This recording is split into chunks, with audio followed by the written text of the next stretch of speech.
Hunter x Hunter, start with the prison power. Chapter 106. Batid made an excited sound, as if he couldn't wait for this moment to come. Ka. Ka. As the shackles in his hands were unlocked, Batid took off his clothes, and a bald man appeared in front of everyone. At this time, the voice from the radio also came, "Ba Dut, a robber and murderer, sentenced to 199 years. Batid walked to the ring along the protruding stone slab and said loudly, "I can't wait for who you want to send out." Looking at Batid standing on the ring, Lin recognized at a glance that this was the opponent that the original Dongba master met. As for the reason why Lin's memory is so profound, it is of course the magical kneeling of God Dongba. That kneel down directly reduced the mysterious Dongba god to a funny character, and he has since faded out of everyone's sight. Who are we going to send here? This guy looks like a character who is not easy to mess with. Leorio said frantically. Killua glanced at Batido and said nonchalantly, "If it doesn't work, I'll do it. I feel like this guy is just average. I can do it, but I don't know what method the opponent will take in this battle." Kurapika analyzed it and said calmly. Seeing that Gon didn't say anything, Killua asked, "What about you?" Gon. "Well, how should I put it? I don't feel any danger from that person, but I have no desire to fight him." Zyja thought for a while and replied. Seeing that Lin's side was still discussing the problem, Batid shouted, "If you put in 20 hours and admit defeat, I can spare your life." Faced with Batid's arrogant tone, Leorio roared angrily, "You bastard, stop looking down on others. Calm down. Leorio, it's me who's going to do this. There happens to be something I plan to test." Rin stopped the angry Leorio in time and decided to participate in the first battle. "Great!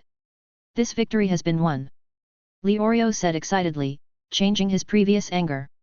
Without any words, Lin walked towards the ring along the extended stone slab. Batid changed his arrogance and said calmly, "I thought you would delay a little longer, but I didn't expect you to make a decision so quickly. It really makes me angry. The way we fight is to fight to the death, do you have any objection?" Shrugging, Lin looked indifferent and said calmly, "No problem." "Really? Then suffer death." As soon as Batid finished speaking, he raised his fist and charged towards Lin. Seeing this, Lin didn't dodge, he opened his palm and stretched it forward. Vomit! Before Lin could reach Batid, he was knocked directly to the edge of the ring by an unknown force. Spitting out a mouthful of blood, Batid said in shock, "What exactly happened just now?" "Nothing. It's just that you deserve to die." Slowly walking closer, a pair of eyes stared at Batid indifferently, and the coldness of his voice made Batid's body tremble. "Do not." Before Batid could finish his words, he was kicked in the head by Lin and fell from the edge of the ring. Lin didn't need to think about it to know that this guy was dead, but his death was still very valuable. Before the battle began, Lin had a sudden idea to see if these criminals who had committed many crimes would retain their previous sin points after awakening. During the battle, Lin's blow was not a simple attack, but a baptism for Batid. As for the final result, it was somewhat unsatisfactory for Lin. Although Batid's head showed a sin value, it was an extremely pitiful 1 point. This result obviously cut off one of Lin's development paths. However, Lin was not discouraged, but was thinking about whether he could use the same method on Warcraft. You must know that the life essence emitted by Warcraft is several times that of humans, and because it is a foreign race, Lin does not have the slightest psychological burden when he takes action. Lieber, who was sitting in the monitoring room, watched the scene in front of him with interest, and the snack in his mouth rattled when he bit it. Ever since he learned about Rin from Netero, Lieber's curiosity about this exclusive mind killer of the Hunter Association has not diminished. When he saw Lin killing the prisoners so decisively, Lieber became even more curious about Lin, and even wanted to applaud him. Lieber didn't care about the life or death of these prisoners.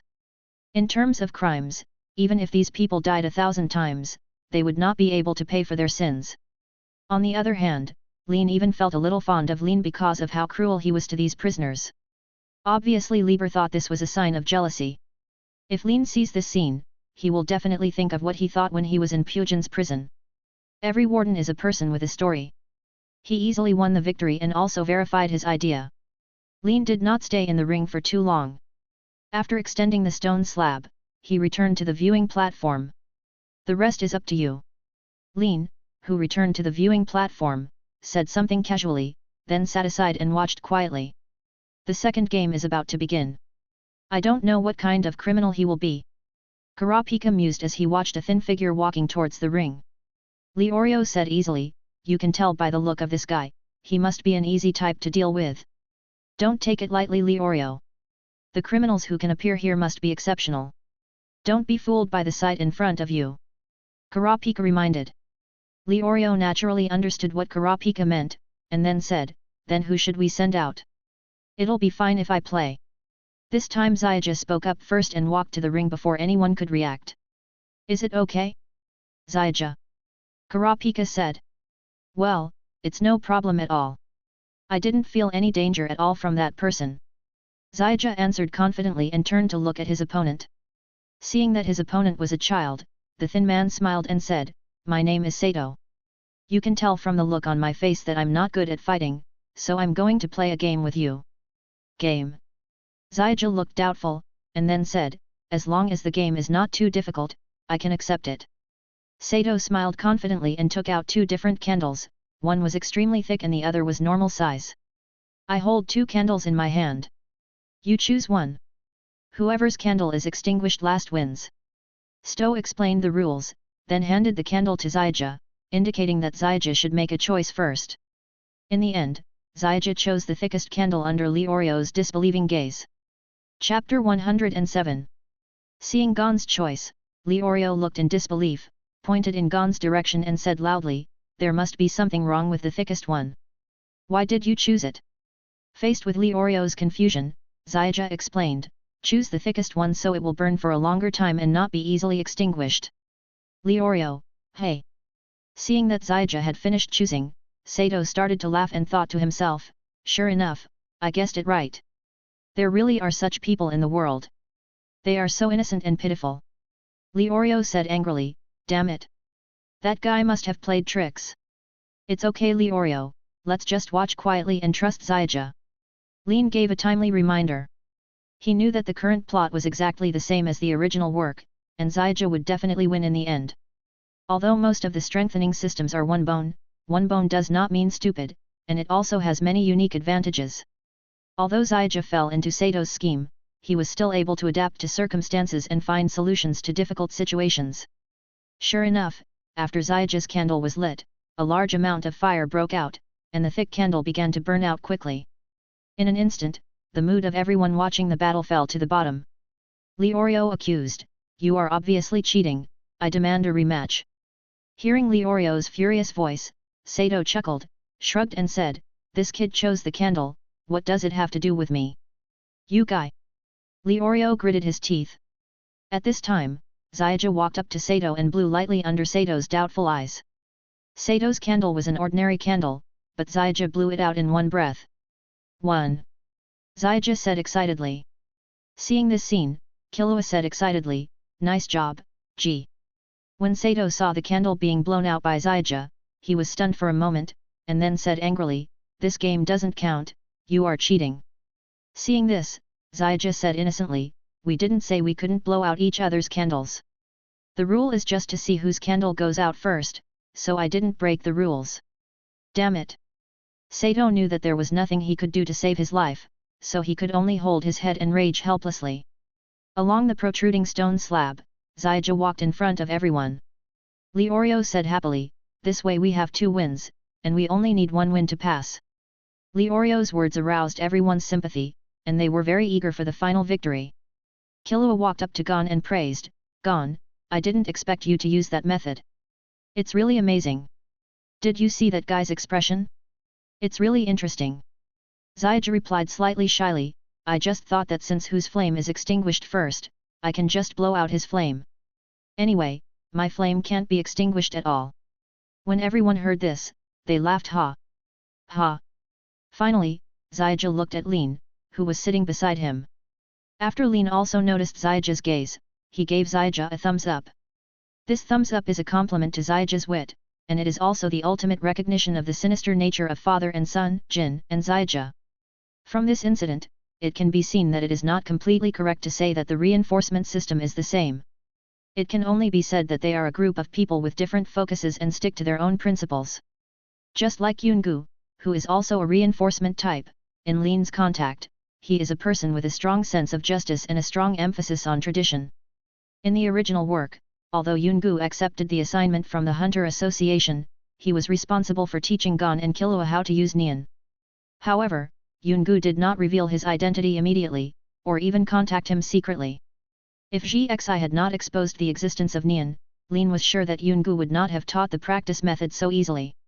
Although in Lin's opinion, all the coincidences in the world are more of deliberate human arrangements. Thinking of Netero, Xinyuan Liu, and Jung, it is not difficult to guess that Netero's handwriting must be involved. But Lin guessed that Yungu must also be cherishing talents. After all, with Gon and Killua's talents, they will definitely become the mainstay of Shinjin Ryu and the Hunter Association in the future. Therefore, for various reasons, Yungu made some adjustments and gave up conducting more inspections. You must know that a young man like Hixi had to undergo more than half a year of observation before he was accepted as a disciple by Jung. This shows that Jung is not a stubborn person who doesn't know how to adapt. On the field, Xiaja and others were discussing who would play in the next game. Leorio asked, "Now there is only one victory left, who should we send on the field?"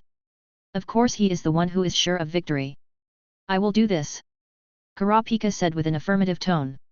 Killua said excitedly, "To be sure of victory, it must be me. I will definitely win, no matter what tricks the opponent uses." Listening to Killua's extremely confident tone, Kurapika pondered and said, "Okay. But you have to be more careful. If there is danger, surrender in time. We still have many opportunities. Don't worry, I will definitely not lose. The only ones to be careful about are the prisoners on the opposite side," Killua said as he strolled towards the ring. Killua looked interested and urged, "Hurry up, have you decided who will appear?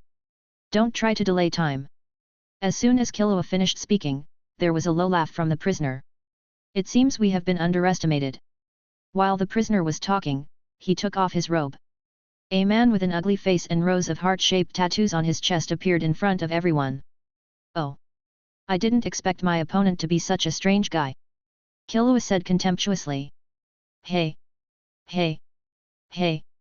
It seems that I have been underestimated," the prisoner said as he walked onto the ring.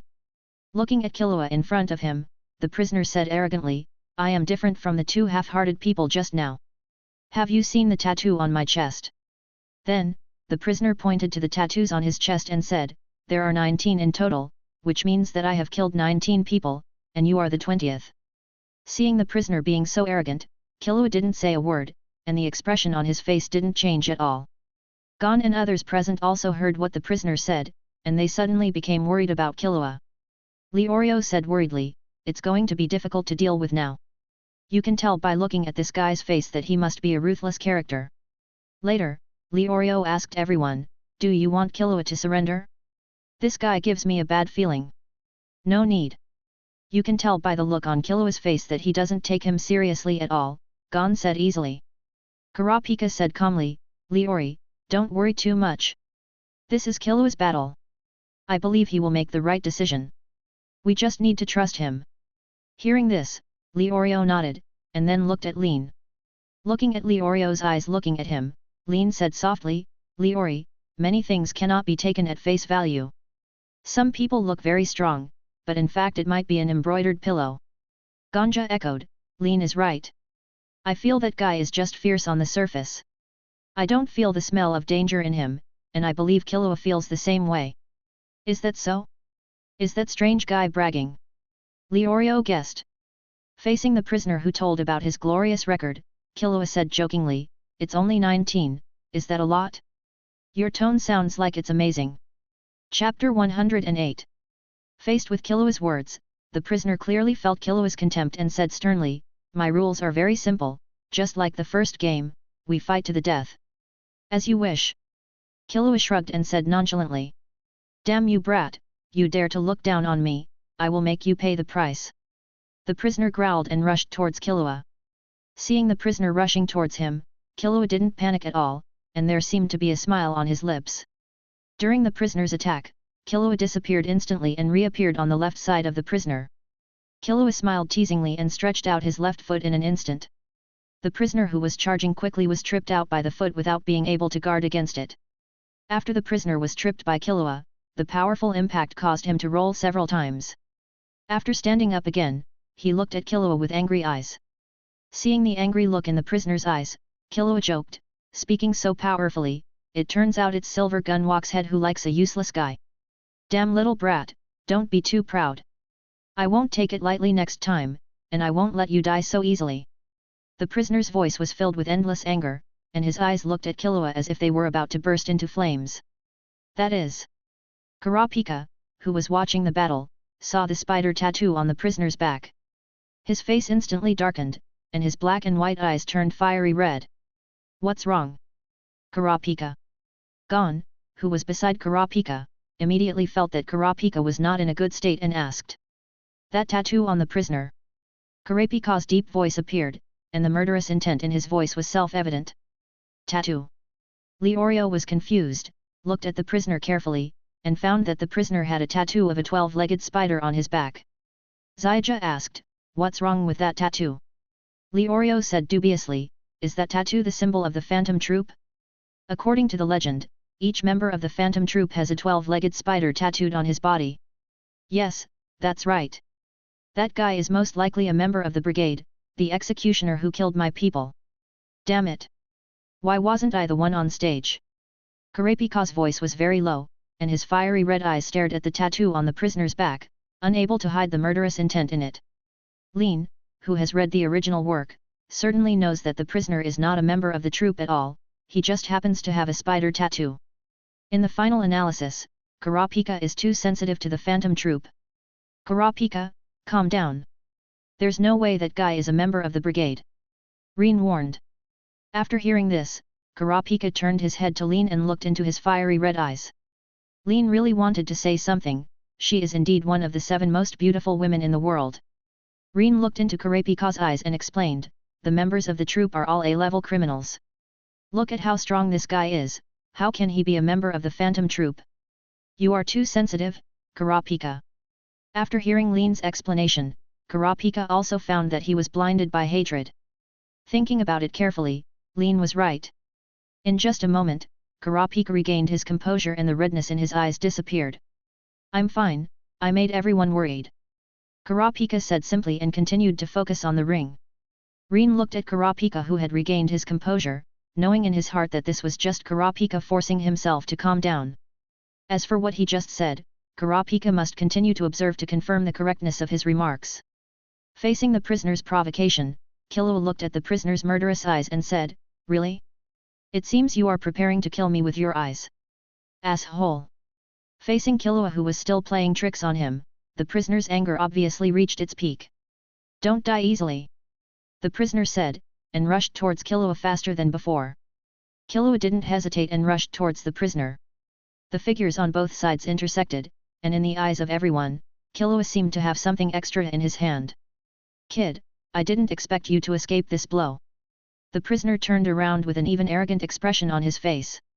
"Hee hee." Killua smiled softly, turned around, and teased, "Didn't you realize that something is missing from you?" The moment Killua turned around, the prisoner seemed to be frozen, looking at the object in Killua's hand. "That's my..." The prisoner looked down at his chest, and the blood in his chest had begun to flow out. "Heart." The prisoner uttered the last 2 words before death and slowly fell to the ground. "Tch, it's really boring," Killua muttered before throwing the heart in his hand into the abyss at the edge of the ring. Stepping on the stretched stone slab, Killua returned to everyone. "That's awesome, Killua." Gon didn't have any thoughts at all because Killua killed someone, and neither did everyone present. Now that they stand in the ring, everyone must have the consciousness to kill and be killed. This idea has been deeply ingrained in their minds. Hearing Gon's praise, Killua said proudly, "It's nothing. My father's actions will not cause blood to flow out.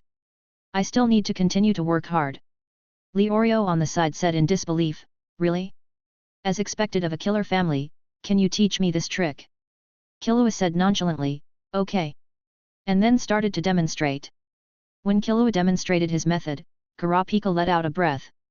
Although Kurapika's little move didn't attract everyone's attention, it couldn't be hidden from Lin. Lin knew in his heart that now Kurapika was sure that what he just said was true. It's not that Kurapika doesn't trust him, but because of hatred, Kurapika won't let him give up any clues he sees. First like this, then like this, that's it.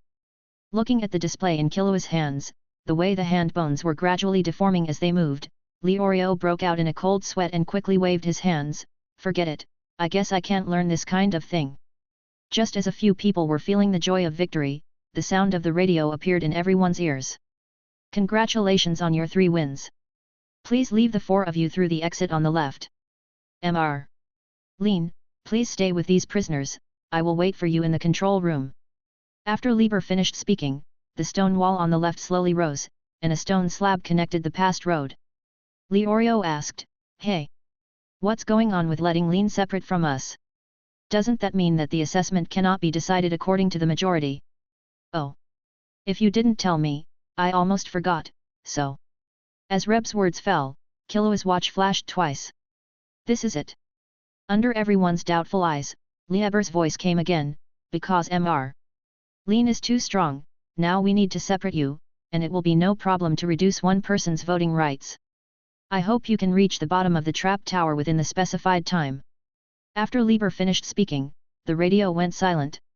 Obviously Lieber would not waste too much time on this matter. After all, he is responsible for presiding over this exam, and the rules must follow his rules. Chapter 109. After Lieber finished speaking, the radio went silent. Obviously Lieber would not waste too much time on this matter. After all, he is responsible for presiding over this exam, and the rules must follow his rules.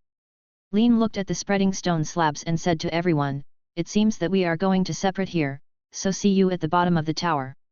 Everyone also knew that they had no right to resist, so they all said, See you at the bottom of the tower. At this point, the 5-person team has been divided into 2 directions. Reen will go to see Rib alone, and Gon, Killua and others will also continue their own assessment. Stepping onto the extended stone slab, Lean walked towards the prisoner. Entering the dark passage, Lean followed the prisoner without exchanging a word the whole time. Until Lean came to a fork in the road, a man in prison uniform had been waiting here for a long time. Mr. Lean, the warden sent me to pick you up, please come with me. Lean nodded, followed the man in prison uniform, and finally entered a stone door under the guidance of the man in prison uniform. After entering the stone door closed instantly, and the space inside began to move downwards like an elevator. A few minutes later, the stone door slowly opened, and Lean had a panoramic view of the scene here. Rows of monitors played the exam footage of candidates. A man with a coxcomb wearing glasses was sitting in front of the console, with a row of prisoners standing behind him. Nice to meet you, Mr. Lean. The competition just now was really clean and neat.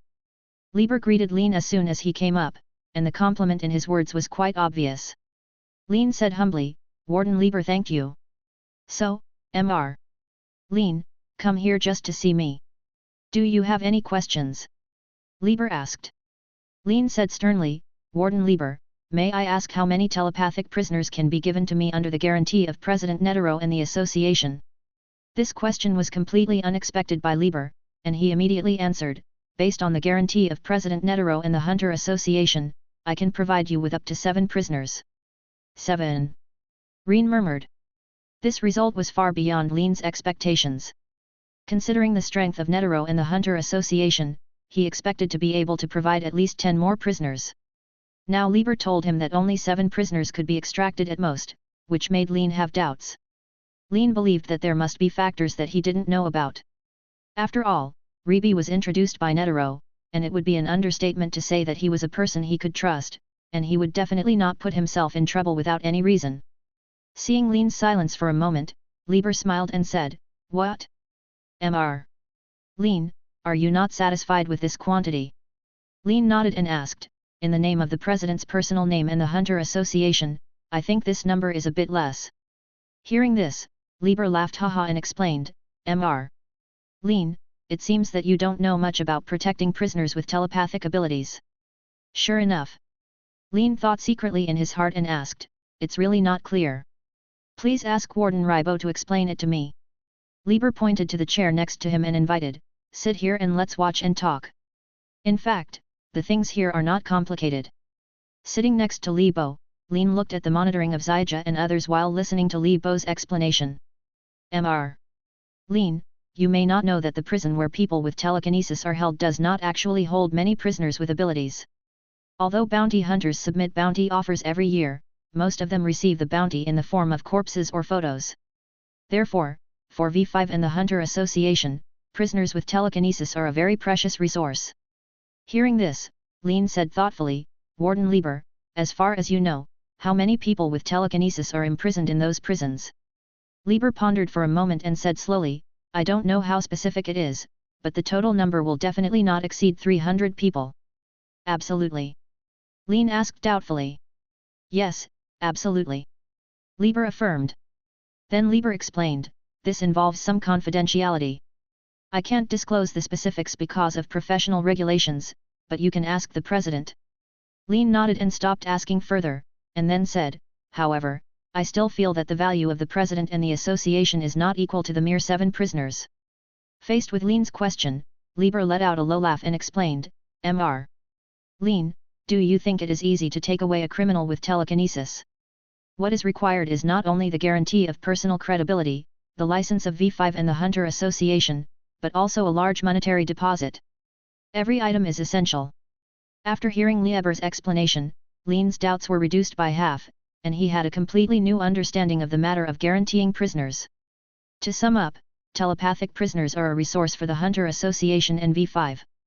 The use of such resources must be jointly approved by the association and V5, and will be guaranteed by a person's credibility and a large amount of money. But now, compared to money, reputation is what Lin lacks most. The so-called reputation is the corresponding merit, which is the so-called reputation. Before, Lin thought it was simple, but he didn't expect that there would be such a complicated relationship.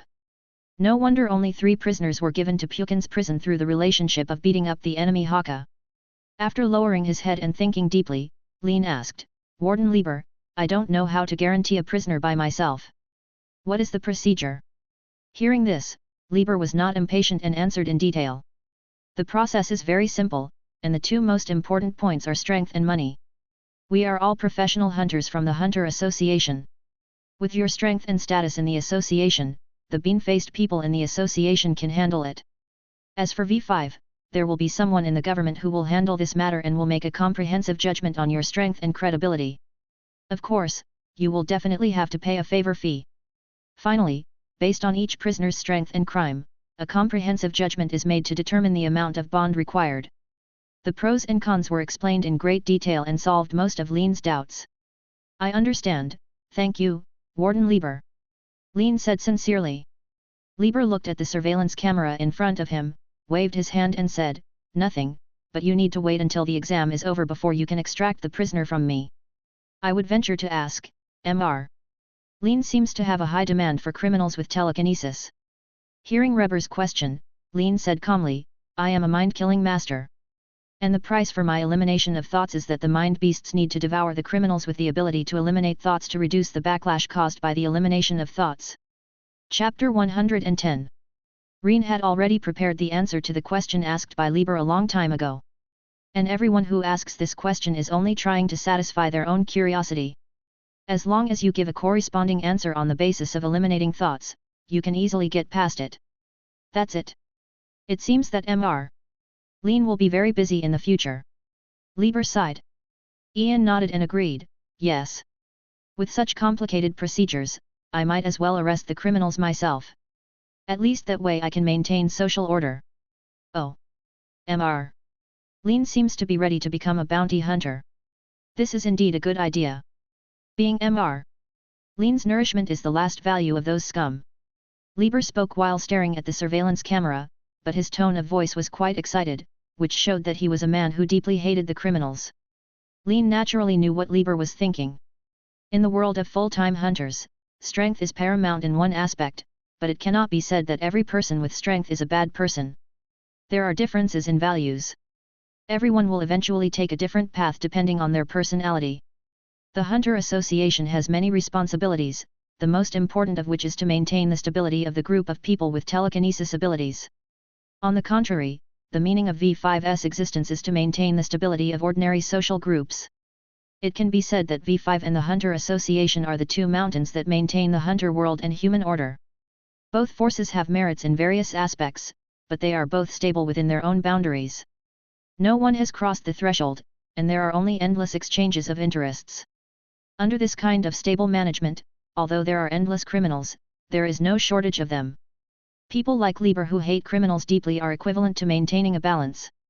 As for whether the two forces are internally corrupt, Lin knows that this is inevitable. The only thing he knows is that this status quo is very conducive to his future development. Lin pondered for a while and said, bounty hunting is a good direction for me. Anyway, as long as the criminal is dead, I can still get the reward and merit. Yes. But for a bounty hunter, the greater the reputation, the more dangerous it is. I think with Mr. Lin's strength, I will hear rumors about you soon. Who will they be? I'm looking forward to it. Lieber's tone became excited and he was very optimistic about Lin's prospects. This scene made Lin very confused and he said, you seem to have great confidence in me. Of course, you are someone that even President Netero agrees with. Your development potential is definitely not that great, otherwise I would not agree to meet with you alone. Furthermore, Mr. Lin's profession is to be a telekinesis master. This is a very popular profession. To put it bluntly, anyone with telekinesis ability will give you some face. After all, no one is sure whether one day I will be entangled by various thoughts. Lieber's words are undoubtedly sending a signal to Lin, that is, we are our own people, and my explanation and help to you are not in vain. This friendship is the beginning of our friendship.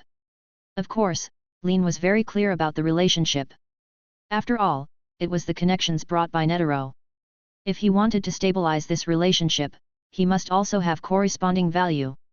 Reaching into his pocket, Lin took out a piece of paper from the storage room, handed it to Lieber and said, if you need anything, please contact me. I won't charge more for the person you introduce. Hearing this, Lieber smiled, and while taking Lin's note, he also took out his business card and handed it to Lin. Don't worry, the person I introduce will definitely be rewarded with what you need most. I can guarantee this with my credibility. After all, allowing these scum to maximize their value is the best gift to them. At this moment, the two of them completely put the problem in the open. As for the situation that would eventually develop into this situation, it can be said that it was completely within Lin's expectation. For professional hunters, making good use of any resources is one of their methods, and the interpersonal relationships between hunters are also valuable human resources. And Lin's identity, ability, and status are among the best. Being able to have friendship with a mind-killing master is undoubtedly an added guarantee for a professional hunter's life. From the first words spoken by Lieber, Lin knew that he would eventually face such a result. This had no conflict with Lin's original plan, and even advanced the process. For the warden of a prison, he definitely knows more than one or two other wardens, and there is definitely no shortage of relevant connections. Therefore, joining Lieber's line is equivalent to Lin opening up a new direction to gain sin points. At that time, while catching telepathy criminals and making connections through Lieber, he would be able to harvest a lot of crime points. Moreover, these sin values are not a one-time transaction, but a continuous supply of water, and for Lin, the price paid can be said to be minimal. Lin said softly, then I'll wait and see, but the top priority now is to get the hunter's license first. After all, in my capacity, I don't have a license in hand, so my reputation is somewhat unfair and my words cannot be justified. Hat. The hunter's license is not difficult for Mr. Lin at all. To be blunt, anyone can fail this hunter exam, but Mr. Lin can't. Lieber affirmed. Road. Lin chuckled lightly and replied, Warden Lieber said something harsh. After all, in terms of time, I am only a newcomer in the association. Newbie. Hat. Lieber let out a low laugh and said, it won't be the case soon, and it will probably become known to everyone. What do you mean? Lin asked confused. With a sneer, Lieber said slowly, it is arranged by the president. I can't say too much, but it is definitely not a bad thing. Hearing this, Lin smiled bitterly and said helplessly, originally, I came here to solve some of the doubts. Unexpectedly, a lot of doubts were solved, but new doubts increased. I wonder if the president will answer these questions. Just thinking about it gives me a headache. Haha. Don't worry. These things will definitely become clear as your status increases. There is no need to rush. Then Lieber said, there are still 68 hours until the end of the exam, and now you are already at the bottom of the trap tower. Do you need me to make arrangements? You can rest here for a while. If you have any other questions, you can come to me at any time. After hearing what Lieber said, Lin thanked, then I'll trouble Warden Lieber. Chapter 111. Under Lieber's arrangement, Rien was arranged to enter a separate bedroom on the bottom floor of the trap tower. The environment of the bedroom can be said to be of the highest standard here, and the furniture and supplies are all available. You must know that the fastest Hisoka and others just rested on the cold ground after completing the level. But here in Lin, not only do you have soft beds, but there are also dedicated people who are responsible for delivering 3 meals a day. It can be said that the treatment is quite generous. These are one of the benefits of Lin becoming a mind killer, and they are also proof that Lin regards him as one of his own. This meeting between the two parties is a win-win situation for the two of them. Lieber can expand his network of contacts through Lin, and he can also obtain something through Lin. And Lin has found a sustainable development route. Not only will the crime value continue to increase, but the future path will also become wider and wider. Lying on the bed in the bedroom, Lin gradually began to relax, and the fatigue that had accumulated before came back again. Xiaobai only healed physical injuries. There was no good way to cure Lin's physical fatigue and mental exhaustion. Lying in bed, Lin knew that even if he slept for a few days or nights, Lieber would send someone to wake him up, so as not to delay the rest of his trip. The sleepiness gradually spread, and Lin slowly closed his eyes and fell into a deep sleep. This time, Lin slept for about 50 hours. Apart from some hunger in his stomach, he felt refreshed. After giving a few instructions to the prisoner outside the door, it didn't take long for the prisoner to knock on Lin's door with food. While eating the food in his mouth, Lin looked at the time on his watch.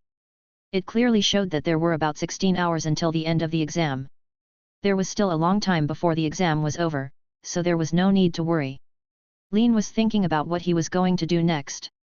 Rien took this hunter exam as a formality, and his ultimate goal was to obtain a hunter's license while meeting Netero. Lin didn't know Netero's whereabouts, but Lin knew that Netero would definitely find him again. After all, he still owed Netero a request. The difficulty of this request is not important to Lin, what is important is the content of the request. Through the content of the request, Lin can clearly know Netero's overall attitude towards him. After all, it is difficult for ordinary people to guess Netero's thoughts. After carefully thinking about the way to go next, Lin couldn't help but lament that time was really running out. As Lin continues to develop in the hunter world, his connections gradually improve, and he has more and more things to learn. Lin did a simple calculation and found that the study of divine characters has now entered the 3rd stage. He has not yet started learning Xindi Quanting, including the newly displayed skills, which must be understood in the realm of the sky, remnant. None of these things are simple. They are equivalent to cutting-edge knowledge in the hunter world, and they must take a lot of time. Fortunately, Lin is not short of time because of prison. The rest are some commissions and agreements. After getting the hunter's license, Jinfu See's request to eliminate his thoughts, the fight with Hisoka Moro, etc. are all waiting for him. Even the route of Ribi's cooperation and bounty hunter needs to be arranged as soon as possible. And Lin knows that this is just a matter of now. As time goes by, he will accept more and more commissions and will become very busy in the future. This situation is inevitable and completely expected by Lin. It also means that he will collect resources faster and faster. Lin will never forget that the role of prison is indispensable for his ability to become so strong in a short period of time. It is completely the foundation of his standing in this world. Although the prison is currently only level 3, level alone has brought him such a big improvement, and no one is sure what the upper limit will be in the future, so Lin is extremely looking forward to the benefits that the prison will bring to him in the future. Eating the food on the table, although the prisoners prepared it very sumptuously, for a gourmet like Lin, it was just that. After finishing the food on his plate, Lin stood up and opened the door, preparing to leave and continue participating in the next assessment. Walking into the monitoring room of the trap tower, Lieber was still sitting next to the computer, watching the scene being monitored with great interest. "Warden Lieber, I'm ready to leave." At first, Lin directly explained his purpose of coming, which did not surprise Lieber at all. "It seems that Mr. Lin is resting well. I will send someone to take you out." After saying this, Lieber clapped his hands, and a prisoner behind him immediately came closer. Lieber said a few words in the prisoner's ear, and the prisoner walked towards Lin. "Mr. Lin, please follow me. There is a direct road to the assembly point," the prisoner said respectfully. Immediately, the prisoner led the way, and Lin followed the prisoner and left the monitoring room. After following the prisoner for a while, the prisoner pointed to the open secret door and said, Mr. Lin, if you keep walking in this direction, you will reach the end of this assessment. Ignoring the prisoners beside him, Lin walked directly along the passage. Ka. Ka. Ka. The door of the assembly point slowly rose, and the sound attracted the attention of the candidates present. Lin. Seeing Rin's figure slowly appearing, Gon yelled and ran over with Killua. Lin, we've been here for a long time, I thought you were in danger. Zijia asked excitedly. Killua said with a non-committal tone, with Lin's strength, how could he be in danger? You underestimate the strength of the enemy's Hokage. So, Rin, you must have encountered something interesting. Killua asked with a curious expression. Seeing this, Rin said softly, I was just too sleepy during the assessment, so I took a nap. I let you down, Killua. TCH. It's boring, but what I didn't expect was that those two guys arrived before us. Except for the one named Hanzo, I can't see through the strength of those two guys at all. As he spoke, Killua pointed his finger in the direction of Hisoka and Illumi. Following Killua's fingers, Rin found Hisoka looking at him with curiosity. Rin chose to ignore Hisoka's expression completely and asked, aren't Kurapika and Leorio afraid of catching a cold if they just fell asleep like this? Zijia explained, we encountered many interesting levels along the way. Kurapika suggested that in order to recover our strength as soon as possible and prevent being attacked by other candidates, we should take turns to guard and rest. Hearing this, Lin nodded and suggested, you should go and rest now. I'll help you stay vigilant. After all, there are still more than 10 hours left. Chapter 112. Thanks, let's go have a rest. Let's go, Zijia. Killua said something, then pulled Gon and ran near Kurapika and Leorio, and rested on the spot. Watching Jack and Killua begin to rest, Rin thought to himself, what a big kid. Sitting next to the protagonist group and observing the candidates around him, he found that since he came here, except for Hisoka, the examinees present had a lot of eyes when they saw him. There is a bit of fear. Ignoring this situation, Lin knew that he had put too much pressure on them. After all, he was an exception among this group of people. Time passed by, and some of the candidates who arrived at the end were obviously having a hard time passing the test, and they all had some serious injuries on their bodies. Sitting cross-legged on the ground quietly, Lin took a general look around. Except for Master Dongba, who was eliminated by Killua, almost all the remaining candidates had arrived here. Well, Ryan. You're finally here. It seems that you were delayed for some time due to some things. The one who spoke was Kurapika, who woke up. He saw Rin's figure the moment he woke up. Lin asked with concern, did you sleep well? Kurapika. It's okay, I just don't know how difficult this assessment will be. Kurapika replied. Then, Kurapika looked around and said, I don't know how many of these candidates will pass. The remaining candidates are all elite level. It seems that the difficulty of the examination will increase again. Hearing this, Lin comforted, don't worry. Even if you don't obtain a hunter's license, I will help you. But, Kurapika, you must put your own life as the top priority. After all, you are the last bloodline of the Koluta clan. Faced with Kurapika's hatred, Lin knew that he could not persuade him at all, or that he was not qualified to persuade him at all. As the old saying goes, don't persuade others to be kind if you don't know their suffering. It's the same truth.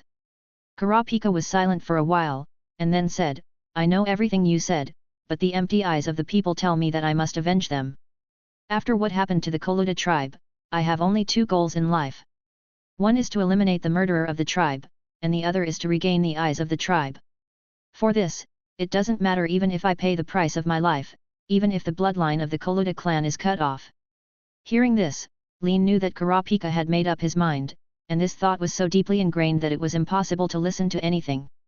Ugh! Lin sighed. He didn't like this kind of bitter and resentful atmosphere very much, and joked, why don't you stay behind first? Lin, don't make such a joke with me. In an instant, Kurapika blushed and became irritable. Okay. Okay. Don't be so excited. In fact, you can consider what I just said. Although it is a joke, it is still a good way to preserve the bloodline of the Koluta clan. Although what he just said was a joke, after thinking about it, Lin felt that it made sense. But for Lin, who knew the plot, these words were more of a hint to Kurapika not to risk his life easily. This is my business and has nothing to do with you. If you really want to help me, just give me that power. The rest has nothing to do with you. At this time, Kurapika's words were very cold, but Lin knew very well that this was because Kurapika did not want to involve him because of his own affairs. Ignoring Kurapika's words, Rin replied, who can say for sure what will happen in the future? Let's get the hunter's license first, and leave the rest to be solved later. Kurapika nodded, and then said, only I can complete the hatred of the Koluta clan. I must pin those bastards to the ground and ask them what do you think of life. Seeing Kurapika who was already a little excited, Lin said softly, there will be a chance, but the answer may disappoint you. Disappointed? Kurapika muttered. Just when Kurapika wanted to continue questioning, Leorio beside him had already woken up. Seeing Leorio standing up while rubbing his eyes, both of them gave up the idea of continuing the conversation. Leorio spotted Lin as soon as he woke up, and said in confusion, Lin, I didn't expect you to delay for so long. Could it be that the stronger the trap tower, the more difficult the level? Faced with Leorio's problem, Lin certainly couldn't say that he had done nothing during this period and even enjoyed VIP treatment. Lin said perfunctorily, I was too sleepy on the road, so I took a nap. Is that so? I said there's no way, Rin, you'll arrive later than us. Leorio added in his mind. Seeing that Leorio had no doubts, Lin thanked him, I made you worry, Leorio.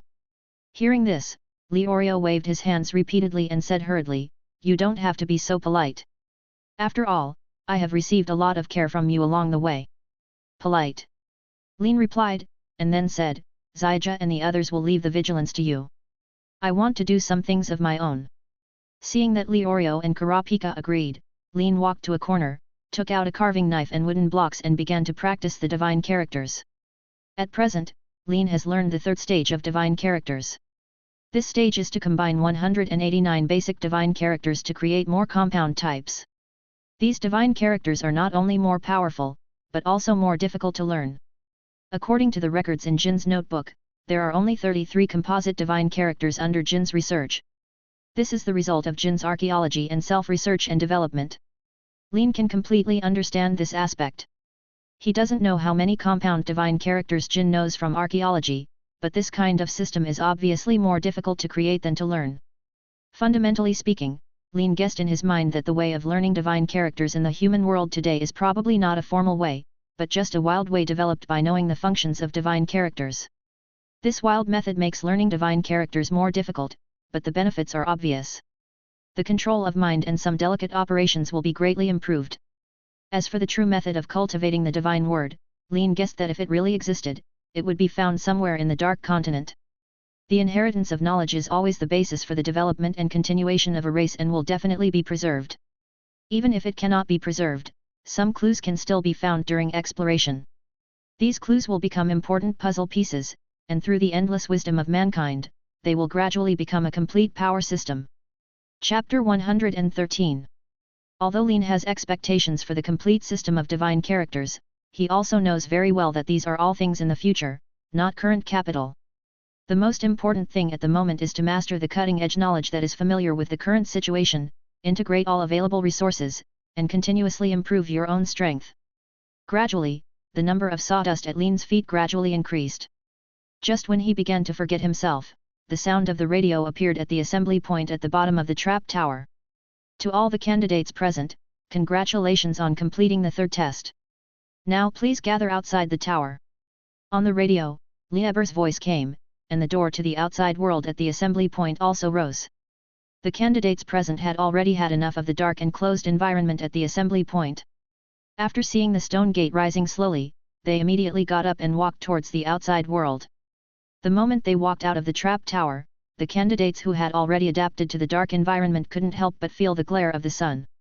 Lin also followed the crowd to the outside world, but unlike what he imagined, the candidates present did not relax at all. The candidates kept a distance from each other. Although they had gone through the assessment together, they all knew in their hearts that these people were the remaining elites and strong competitors in the next assessment. Lin, what were you doing just now? You looked very serious. Zyja walked up to Lin and asked. Lin thought for a while and replied, I am learning a very profound knowledge, which I got from your father at a price. It's just that it's very complicated to explain. Is it something very complicated? It's also related to Jin. It sounds very powerful. Zaija said as if he understood. Lin smiled knowingly and replied, you can ask Jin when you see him again, but it is difficult to find Jin. I can't provide you with any help in this regard. Zaija said firmly, I will find him on my own.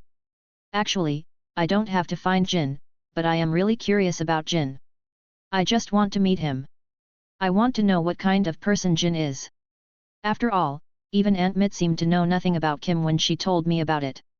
Hearing Zaija's inner thoughts, Lin said softly, no matter what, I feel that Jin will be found by you sooner or later.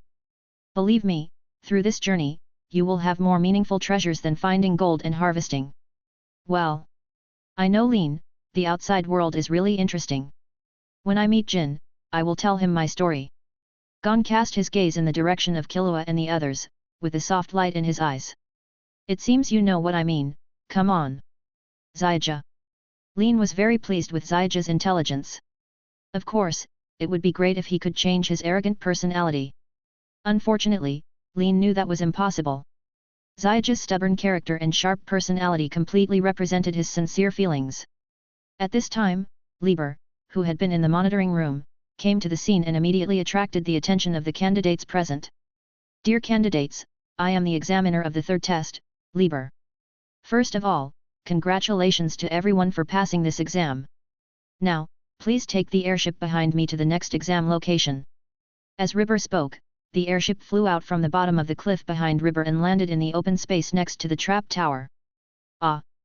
Are you going to take the airship again? I don't know what the next test will be. Killua walked over and looked in the direction of the airship with an inquiring look in his eyes. Let's go. No matter what the next test is, we won't know until after it arrives. Rin said something and walked towards the direction of the airship, followed closely by Gon and Killua. Suddenly, Gon looked back at Kurapika and Leorio who were chatting with other candidates, and shouted, Let's go, Kurapika, Leorio. Hearing this, Leorio and Kurapika stopped communicating and immediately followed in the direction of the airship. On the empty boat, several people gathered together again. Gon asked Kurapika, what were you talking about just now? Nothing. I didn't expect that the ninja named Hanzo turned out to be a talker and Leorio and I were entangled.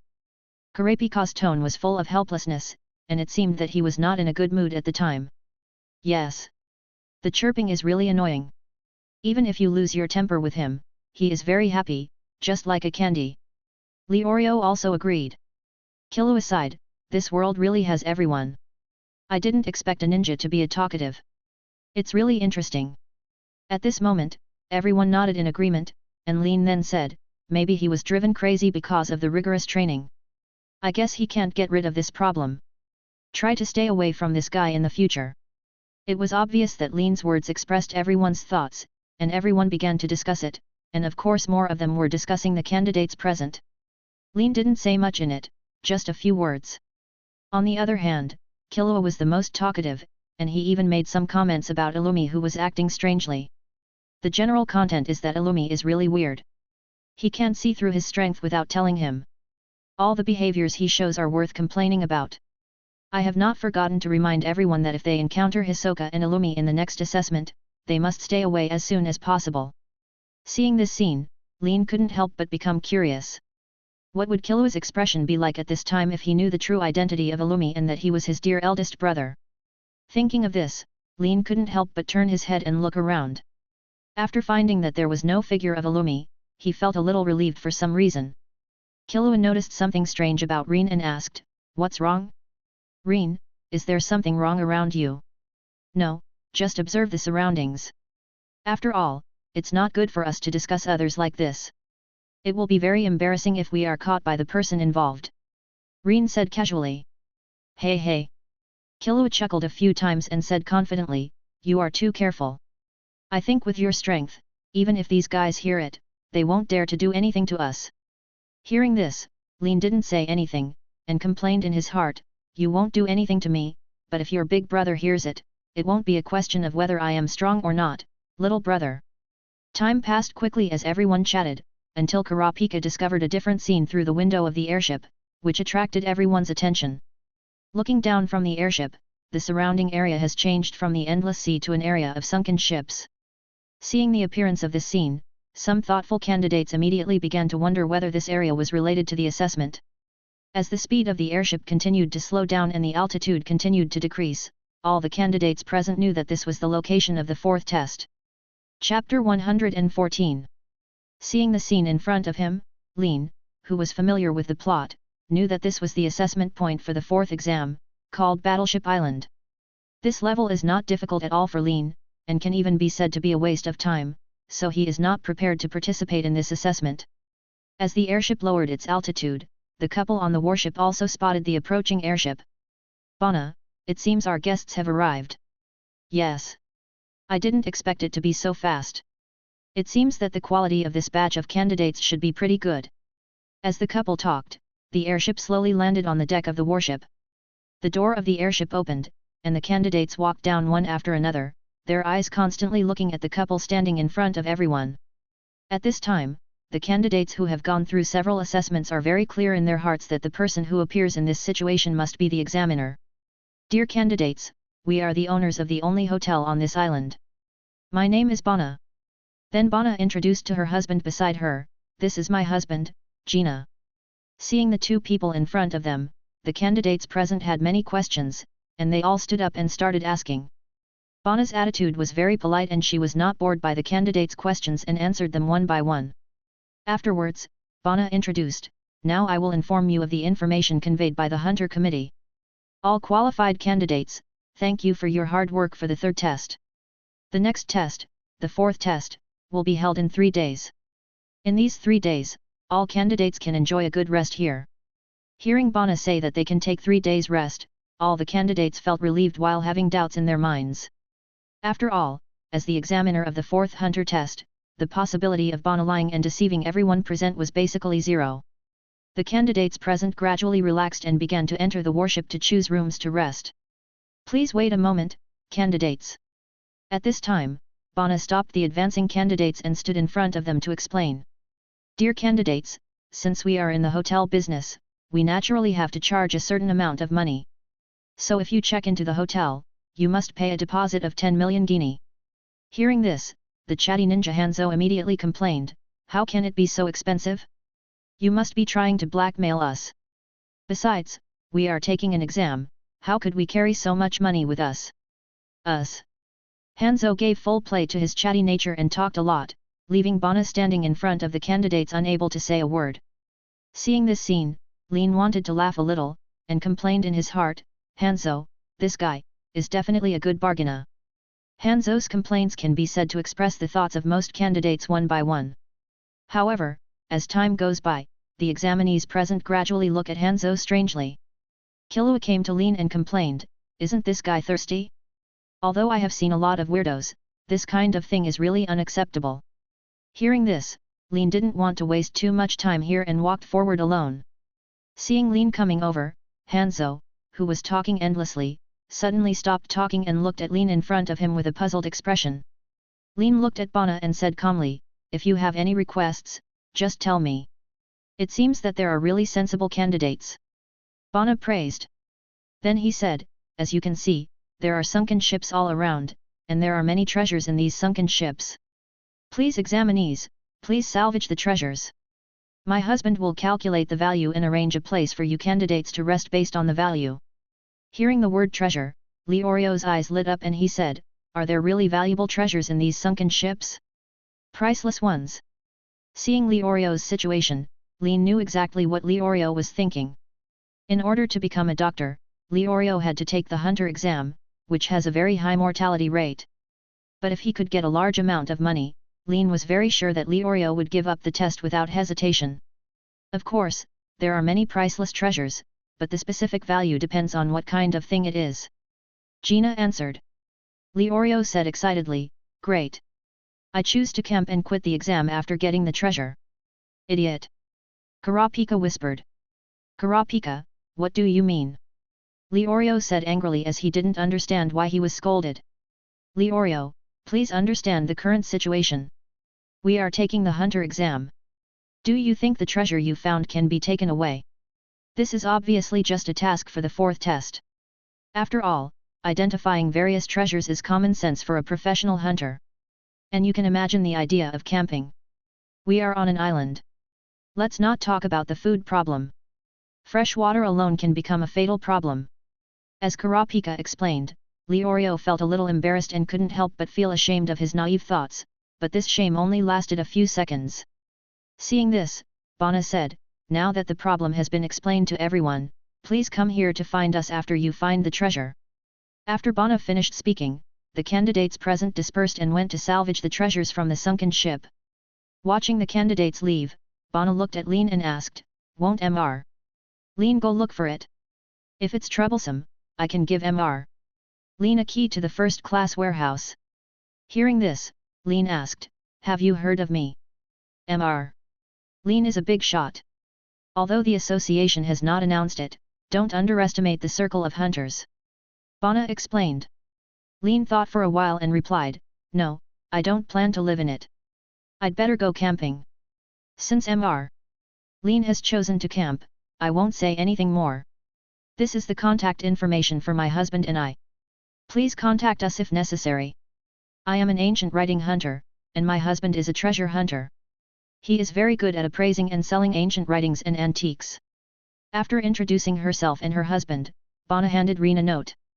Seeing the note handed over by Bana, Lean took it smoothly, knowing in his heart that this was the benefit brought by his status as the exclusive mind killer of the Hunter Association.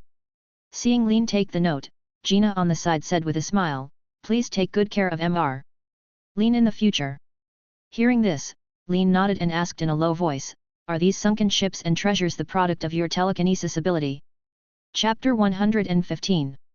Hee. Bana smiled and said nothing. At this moment, Lean knew that his guess was accurate. According to the plot of the original work and Lean's own understanding, the shipwrecks in this area were probably created by these two people using their telekinesis abilities. But the treasure does not have to be illusory, it must be something real. This can be seen from the fact that in the original work, Kurapika obtained a relic from the Koluta clan's shipwreck and was given it by Gina.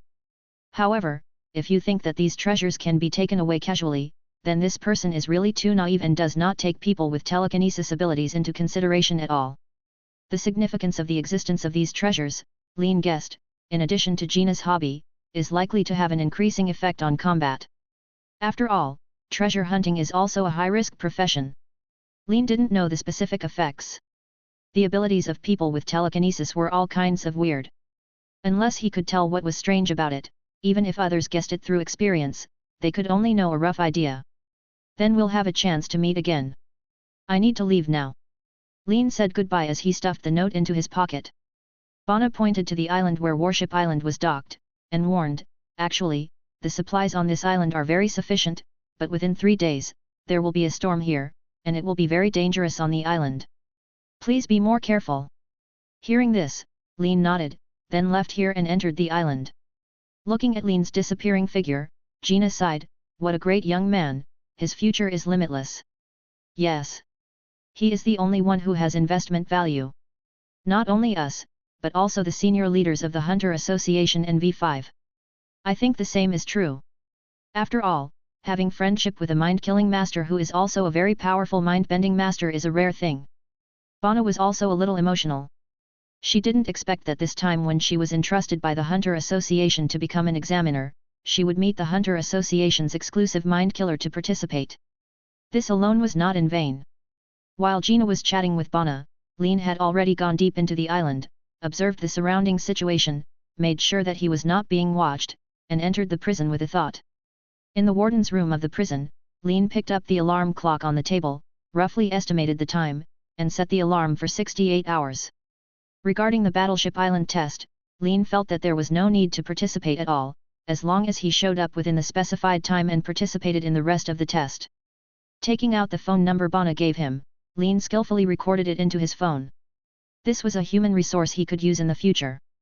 At present, Lean has begun to gradually realize the benefits of being the exclusive mind killer of the Hunter Association.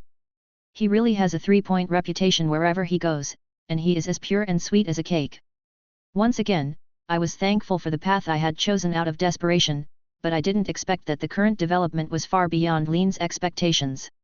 Lin is very clear in his heart that his current platform is at the top of the hunter world, and the status of people he comes into contact with will become higher and higher, and the degree of attention he will receive will also increase. After all, not all mind-killing masters are treated like this. The mind-bending master and the exclusive mind-bending master of the Hunter Association are completely the product of two concepts. Due to their choice of telekinesis abilities, ordinary telekinesis masters generally have weak combat capabilities. If their identities are discovered, they can easily become puppets and be controlled by others. The final result is without exception, basically everyone will die because they cannot bear the cost of eliminating thoughts. But Lin's situation is completely different. The price of eliminating Nian has been covered up with excuses, and he relies on the two big mountains of the Hunter Association and the Beating Dyke family behind him. The most important thing is that Lin already knows from this battle with Netero that his fighting level is basically at the forefront of the Hunter world. Under the dual aura of strength and background, except for a few behemoths in the world, Lin can be said to have nothing to fear. Previously, the actions of Lieber and Bana have well explained this point. For professional hunters like them, they not only need to have a long-term vision, but also have a better understanding of the world. Lin was very sure that after passing the hunter exam, he would become famous in the circle, and he would definitely receive various tasks. After all, the scope of application of a mind killer is very wide. In addition to the mind power that entangles the human body, mind after death, mind power items, resentment, etc., are all within the business scope of a mind killer. As for the price offered by Lin, some wealthy people can fully afford it, and it does not necessarily have to be done through the Hunter Association or V5. That means that there will be countless crime points coming to him in the future, and there is no need to worry about not enough prisoners in the prison. The current needs of those in power will quickly increase the bounty of those criminals through their own influence. The involution of the bounty hunter industry will make many professional hunters willing to take risks. After all, the saying that money moves people's hearts is the same everywhere. Even Lin can imagine that kind of scene now, and he can't help but start to look forward to it. Taking 2 deep breaths, Lin suppressed the excitement in his heart and turned his gaze to the bookshelf in the warden's room. The books on the bookshelf were borrowed by Lin from the library of the Haka family. At present, Lin has read more than half of them, which can be said to be a fruitful harvest. These books are not available in the market at all, including Dong Fuli's Journey to the New World. Dong. However, Lin has already finished reading that book. Dong Fuli's exploration of the eastern part of the Dark Continent is very fantastic. Some details were not described at all, but the reference significance was still very important to Lin. This time Lin took out a new book called Designated Biological Quarantine Catalog. This book is an advanced knowledge book for hunters, and it is impossible for ordinary professional hunters to read it casually. This means that he has a profound background in beating the enemy Haka, otherwise Lin would have to spend a lot of effort to obtain it. Lin had briefly read through the contents of the book when he was selecting it. It contained V5's classification and records of the human world and some dangerous creatures in the Dark Continent. But these creatures are creatures that are found in the human world and pose certain dangers, and some solutions to these creatures are explained in detail. Unfortunately, it does not record the 5 major disasters that have not yet been solved. Of course, this was also within Lin's expectation. These secrets could only be stored in the secret rooms of the Hunter Association and V5, so how could they be recorded in books? However, what Lin lacks now is the learning of professional knowledge. Because the time traveled was short, it took him a long time to accumulate knowledge reserves corresponding to his strength. Chapter 116. Rin sat on the recliner, reached out to pick up snacks from the side, and read the book in his hand. During the period of assessment in the outside world, Lin decided to learn knowledge in prison. While Lin was immersed in learning, Xiaja and others had already handed over the treasure they found to Gina. After learning through Bana that the person Lin chose to camp with had left, Xiaja and others did not continue to ask questions. Everyone in the protagonist group knows that the reason why Lin took care of them during the journey was just because of the elders Gon and Killua. Everyone was very grateful to Lin like this, but at the same time, they also understood that this hunter exam was ultimately their own assessment and they could not rely on others for everything. Therefore, no one had the slightest idea about Lin's departure, and they were very reassured about Lin's safety. After all, Lin's strength was obvious to all. Time passed by minute by second, but there was a sharp contrast between the candidates who were taking the assessment and Lin who was studying. The candidates did not expect the coming storm at all. Fortunately, Xiaja was very sensitive to subtle changes in this area. After learning that the storm was coming, the candidates began to group into groups according to their respective specialties and began to prepare. On the other hand, Lin in the warden's room can be said to be quite comfortable. He has no concept of time at all. He will write the word divine when he is tired of reading, eat snacks when he is hungry, and sleep when he is mentally exhausted. He just waits for the alarm clock to ring. In such a living environment, time became something that Lin ignored until the alarm clock rang. Turning off the alarm, Lin knew that things in the outside world were almost over now, so he put the books in his hands on the bookshelf, and with a thought, returned to the forest outside. At this time, the forest outside was completely different from when Lin entered the prison. Most of the surrounding trees were blown to and fro by the strong wind, the ground was full of mud, and the soil became very soft. Seeing this situation, Lin knew that the storm had passed, and now he just needed to join the candidates and wait together for the next test. Without stopping for too long, Lin determined his direction and walked towards the warship. The candidates on the warship, after experiencing the baptism of the storm, had not fully recovered their physical strength, so they took the time to restore their physical strength. Gon was hit on the head last night and lost consciousness. When he woke up, he saw Killua and others accompanying him. "You're awake, Zyja," Killua said happily. Killua. It looks like everyone is safe, that's great." Zyja calmed down for a while, looking at the unharmed people around him, he couldn't help but feel relieved. Kurapika said thankfully, "Thanks to you, Zyja, otherwise we would definitely not be able to survive this storm, and it is very likely that the entire army would be annihilated." "The whole army will be wiped out?" "That's not necessarily true. Lin will definitely be able to get through it safely, but it's a pity that he chose to camp."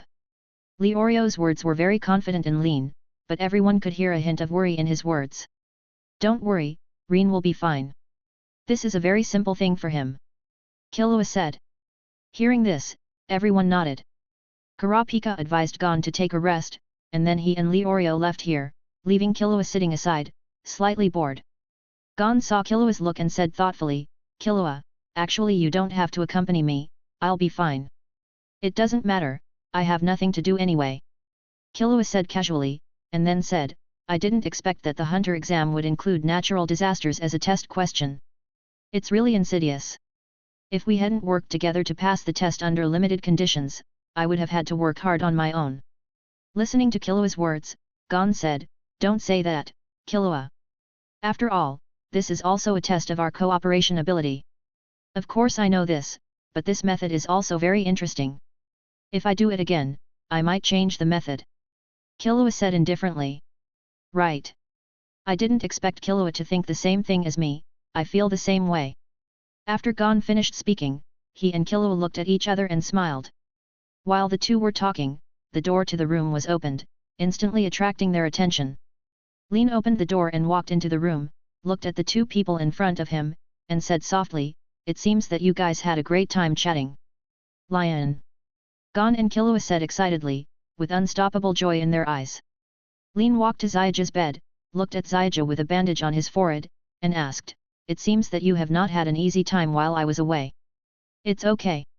Although it was a bit unexpected, I still passed the test easily," Killua replied. Zyja asked, "Lin, where have you been during this time?" "Of course I'm going to the island for vacation," Rin said casually. "It's a vacation. It's so good. It's not like we have to fight off the storm. That tsunami is really something that is hard to see normally," Killua said excitedly. Zyja also echoed from the side, "Yes. Yes. Fortunately, we have experts who understand machinery, otherwise we really don't know what to do." Lin stood aside and couldn't help but smile as he listened to the two people's experiences in participating in the test. After chatting with the two for a long time, Lin said goodbye and left the room. He told Zyja to have a good rest and did not use Zyobai to treat the injury on Zyja's head. This kind of wound is not a problem at all for Zyja. The most important thing is that Lin wants Zyja to understand that many things need to be done within one's ability. Standing on the deck of the warship, Lin felt the breeze in front of him, looked at the blue sky, and couldn't help but feel immersed in it for a while. For a while, he enjoyed this feeling very much. The faint salty humidity in the air, the bright sunshine, and the gentle breeze all gave him a feeling of freedom. This feeling was what he had always longed for, full of freedom. At this moment, his heart was extremely clear and his mind was empty. I didn't expect to see you here when I went out for a walk. Can you tell me what you were doing during this time? Lin. Listening to this familiar voice, Lin knew it was Hisoka's voice. When Hisoka approached this place, Lin had already noticed it, but if Hisoka didn't take the initiative to communicate, Lin would like Hisoka to stay away from him. What's the matter? Hisoka. Rin said calmly. Hisoka smiled slightly when he heard this and said jokingly, what a cold tone. How can you say that we are the same kind of people in a certain sense? If you are talking about the spark of life blooming in fighting and killing, we are really not the same kind of people. Rin replied. Hisoka said with a confident smile, don't be so hasty to refute. Although our methods are different, people like us all have one thing in common. Chapter 117. Resemblance. Rin was a little confused and didn't understand the meaning of Hisoka's words. Yes. Similar. With a chuckle, Hisoka said firmly, it seems you haven't noticed yet? People like us will never be restrained, which means killing will be our regular method. So, my kind, are you now getting used to the feeling of breaking through yourself, fighting with abandon, and tasting blood? Hisoka spoke with great confidence, and Lin also fell into thinking. He didn't know how to answer this question. Hisoka is different from Lin.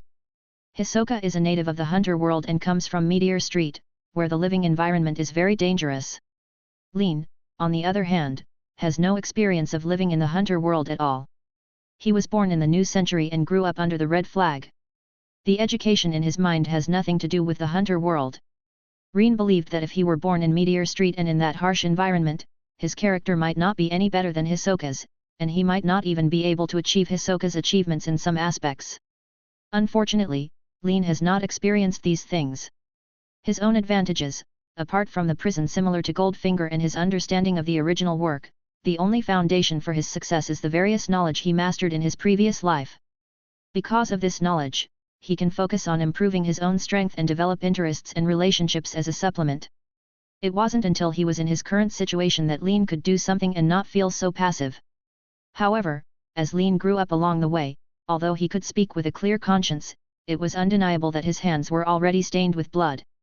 Looking at Hisoka's extremely confident face, Lin felt that this face was even more hateful, and he wanted to go up and punch Hisoka. After thinking carefully, Rin looked into Hisoka's eyes and said slowly, I have to admit, you are absolutely right. Every goal I have accomplished along the way can be said to be based on killing, accompanied by blood, as an adjective. Haha. Before Lin could finish speaking, Hisoka's unbridled laughter could be heard. This laughter even sounded evil to Lin. After laughing for a while, Hisoka suppressed the excitement in Lin's eyes and said excitedly, as expected, he is worthy of being of the same kind. He actually faced his own heart like this. I really appreciate you more and more. Lin. Hisoka's face has begun to distort, and the aura on his body has become very strange, as if a chemical reaction has occurred in his body with Hisoka's excitement. Lin. Just as Lin was about to say something, Kurapika's voice came from behind Lin. Looking back, Kurapika was quickly approaching him, holding his own weapon in his hand. Lin didn't expect this situation at all, but Hisoka's voice and laughter were indeed loud, so it was normal for people to come over. It's just that Lin didn't expect to attract Kurapika, and judging from Kurapika's appearance, he seemed to have misunderstood something. In the blink of an eye, Kurapika came to Lin, looked at Hisoka in front of him with cold eyes, and said coldly, Hisoka, what are you going to do? At this time, Hisoka put away his smile because of the appearance of the outsider. The displeasure in his eyes and the residual smile on his lips formed a sharp contrast. A mere miscellaneous fish dares to interrupt my conversation with the same kind of people. As he spoke, Lin clearly felt that Hisoka seemed to be suppressing something, and immediately protected Kurapika behind him. Seeing Hisoka's momentum gradually increasing, Lin was even ready to take action. Well, forget it. There will be plenty of opportunities in the future anyway. Lin, don't forget our agreement, I am very trustworthy. Suddenly, Hisoka's aura quickly dissipated, and the expression on his face became expressionless. He turned around and left quickly without saying a word. But Lin could tell from the pace of Hisoka's departure that Hisoka was not calm at this moment. He just didn't know why Hisoka was so excited. Are his kind really that important to him? Putting the doubt in his mind, Lin said sincerely to Kurapika. Thanks, Kurapika, I didn't expect you to come here. Call. Kurapika let out a clear breath. It seemed that the pressure Hisoka put on him was not ordinary. Lin, what were you and Hisoka doing just now? I heard that guy's laughter and rushed over immediately. It's obvious from Hisoka's state just now that that guy is going to attack you. It seems that you should stay away from him in the next time. This guy is too dangerous. With a concerned look on his face, Kurapika spoke like a barrage of words, describing his analysis and warnings to Rin. Seeing this scene, Rin smiled and said, "Thank you. Kurapika, actually Hisoka just wanted to chat with me." Chatting? But he doesn't look like him to me. Kurapika asked. Lin shrugged helplessly and replied, "You know, perverts are a little different from ordinary people." Hearing this, Kurapika nodded firmly and agreed, "That's true." Then he warned, "In my opinion, it's better to stay away from that guy as much as possible." Rin smiled and nodded, and promised, "Don't worry. I will definitely not get too close to Hisoka." Suddenly, Kurapika pointed behind Lin and said, "Look. It's an airship." Rin turned around and saw an empty boat appearing in the distant sky. With his eyesight, he could even see the people standing on the deck. At this moment, Lin was a little confused, but also a little happy, because in addition to Lieber, there was also Netero, whom Lin had always wanted to see again, standing on the deck. At this time, not only Kurapika discovered the airship in the sky, but some candidates also saw it and quickly conveyed the matter. As a result, all the candidates gathered on the deck and looked at the sky in the direction of the airship. "Lin, you actually went camping by yourself, why don't you say something? Damn it!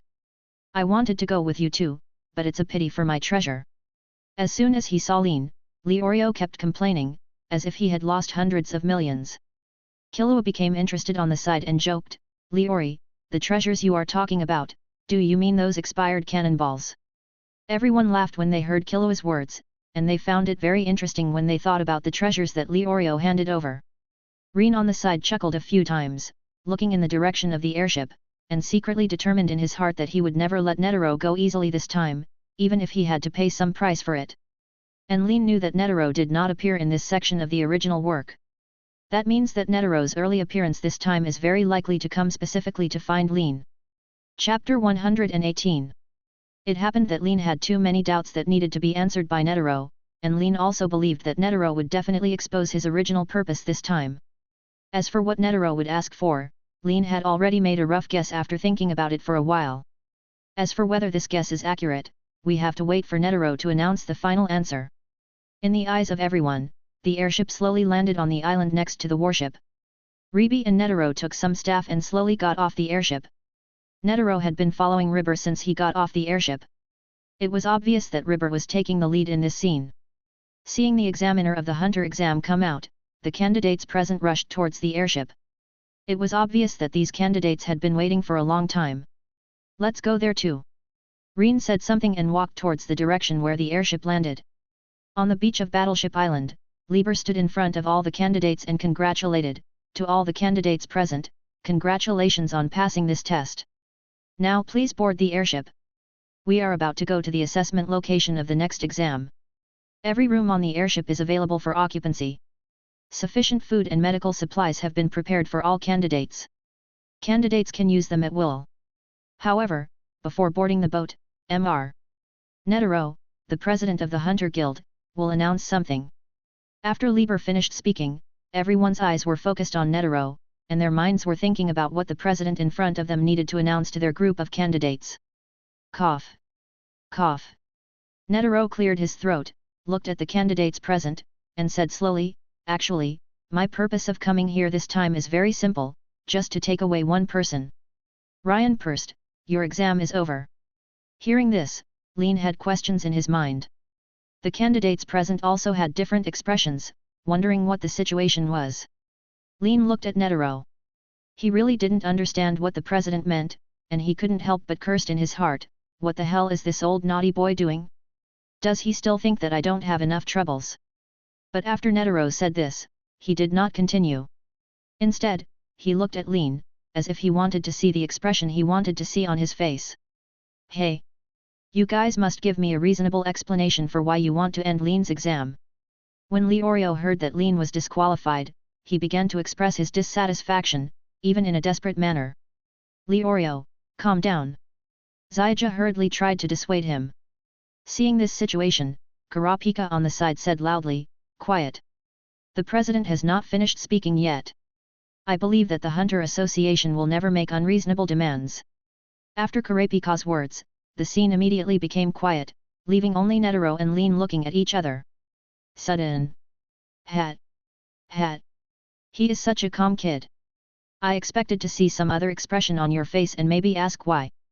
Netero talked as if there was only Lin in his eyes, and the people and things around him didn't exist. Looking at Netero in front of him, Lin answered honestly, I have a lot of doubts, but they have nothing to do with this question. Hat. Is that so? It seems you have a lot of problems. Netero chuckled, and then explained, Ryan Purst was originally a senior member of the Hunter Association. He was arranged to participate in the 298th Professional Hunter examination without his knowledge. Hearing this, many candidates present looked suddenly enlightened, and some even began to whisper among themselves. No wonder this guy is so strong. He was originally sent by the Hunter Association. By the way, what on earth is this guy here for? Apart from being very familiar with the testers of every game, this guy doesn't do anything else, right? Idiot. In fact, I have noticed it a long time ago. How can anyone be with the examiner from the beginning? The sounds on the field came and went, and Netero controlled it perfectly, giving the candidates present enough time to understand. Of course, this understanding was basically based on their brains. At this time, Killua walked up to Lin and said in surprise, Lin, I didn't expect that in addition to being my guest, you also have such a high status in the Hunter Association. Later, Killua asked, speaking of which, one is a guest minister who beats up the enemy Haka, and the other is a high-ranking member of the Hunter Association. Don't these identities conflict? Lin shrugged and replied, for me, these two identities do not conflict. For these big shots, my personal position is irrelevant. Oh. So that's it, I understand. The smart Killua quickly understood the relationship, which made Lin couldn't help but sigh that Killua's mind was spinning so fast. The words Killua and Lin exchanged could not be hidden from Ribi, who was standing behind Netero. After hearing the exchange between the two, Ribi's heart was filled with turmoil. Lieber was both the warden and the director of the money exchange, so he certainly knew what it meant to beat up the enemy's Haka ministers. This is a title that the BD Haka allows people with other surnames to join. It enjoys the same status as a formal clan member within the clan, and is the same as a normal direct member of the beating Haka. It can even mobilize the resources to defeat the enemy Haka to a certain extent. It can be said that it is an existence that can move sideways in the underground world. In the family history of beating the enemy Haka, Lieber had only heard of this title, but he had never heard of anyone getting it. You can imagine the gold content of this title. Hey! Thinking of his acquaintance with Lin, coupled with his intentional investment, and the current transaction and cooperation relationship between the two parties, Lieber couldn't help but laugh. In Lieber's heart, while he was glad that he won the big prize, he also secretly regretted it. He should have placed more bets in the first place, so that the relationship between the two parties would be more reliable. Seeing that the buzz around him gradually decreased, Netero continued, originally, Lin had two purposes for this mission. The first was to obtain a hunter's license, and the second was to show off his own strength to make some weak men of candidates voluntarily quit. It's just that something unexpected happened, so Rin must finish the exam and return to the Hunter Association's headquarters with me. After hearing what Netero said, most of the candidates felt relieved. After all, Lin was too strong and was always a threat to them. Lin, on the other hand, looked at Netero calmly, wanting to see what the old naughty kid was up to. So. Netero paused and continued, because Lin is also considered to be participating in the Hunter exam, I will give all candidates the right to make two choices. And these two choices you make will determine whether Lin will stay or go.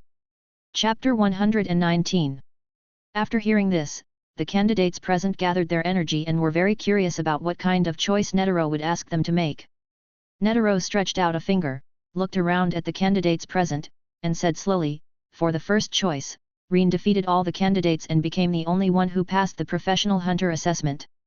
After hearing this, most of the candidates' hearts were basically cold. If you choose the first option, there is no doubt that all candidates will lose their qualifications for the exam. This is the consensus of most candidates. After all, the candidates were all aware of Lin's performance. That kind of strength itself belonged to the category of superclass. Almost all the candidates were unwilling to face Lin head-on, and they knew that their side had no chance of winning. Only Hisoka looked a little eager to try after hearing this option.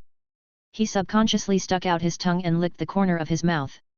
Then, Netero stretched out his second finger and said calmly, "The second option, under the witness of all candidates, allows Lin to pass the exam and withdraw from the exam early. Then, please write your choice on paper according to the method of 1, 2, and we will select it by voting. If you have any objections to the selection, you can speak up." The Hunter Association is very tolerant in this regard and will give priority to the opinions of individual candidates. After Netero finished speaking, the staff behind him took out a ballot box, stood in front of Netero, and distributed the notes and pens, which showed that everything had been prepared long ago. At this moment, all the candidates fell into silence, and some even looked happy and thankful. Lin knew clearly that because in this assessment, he showed strength that was beyond the perception of ordinary people, which put a lot of pressure on these candidates. And Netero is now taking advantage of this pressure to achieve his own goals, and it is the kind that almost everyone is happy to see. Except for the only uncertainty. Lin's eyes turned and looked at Hisoka, who was holding a pen and paper with a serious look on his face. Hisoka, who was filling in the form, seemed to sense something. The moment he raised his head, their eyes met. Suddenly, a smile appeared on Hisoka's face. This smile was quite mysterious, making Lin feel a little curious about Hisoka's choice. The scene suddenly became very quiet, there was no noise at all, and no one questioned the options given by Netero. It was obvious that the options given by Netero made these candidates feel the same hatred. As long as they kick out a strong opponent within reasonable rules, their success rate will be greatly increased. As for the benefits Lin received, the candidates present did not care. Since the president of the Hunter Association has explained that Lin was originally a senior member of the Hunter Association, it means that the levels between the two parties are not at the same level at all. The candidates present must have their own thoughts and ideas if they can go all the way to the fourth test. Their IQs are above average, not to mention too high. Most of them knew in their hearts that this was a play directed and performed by their own family, but they had no choice. Rather than being knocked down and eliminated by Lin, it would be better to use the options proposed by Netero to kick this super powerful god out, at least reducing one strong competitor. As for using routines to raise questions, the candidates present immediately ruled out this option. If you raise questions on this occasion, you will obviously be retaliated by Lin. Losing the qualification to take the exam is considered good luck, and losing your life is possible. Even the best outcome would be to lose the qualification to take the exam at the same time, and both parties would perish together.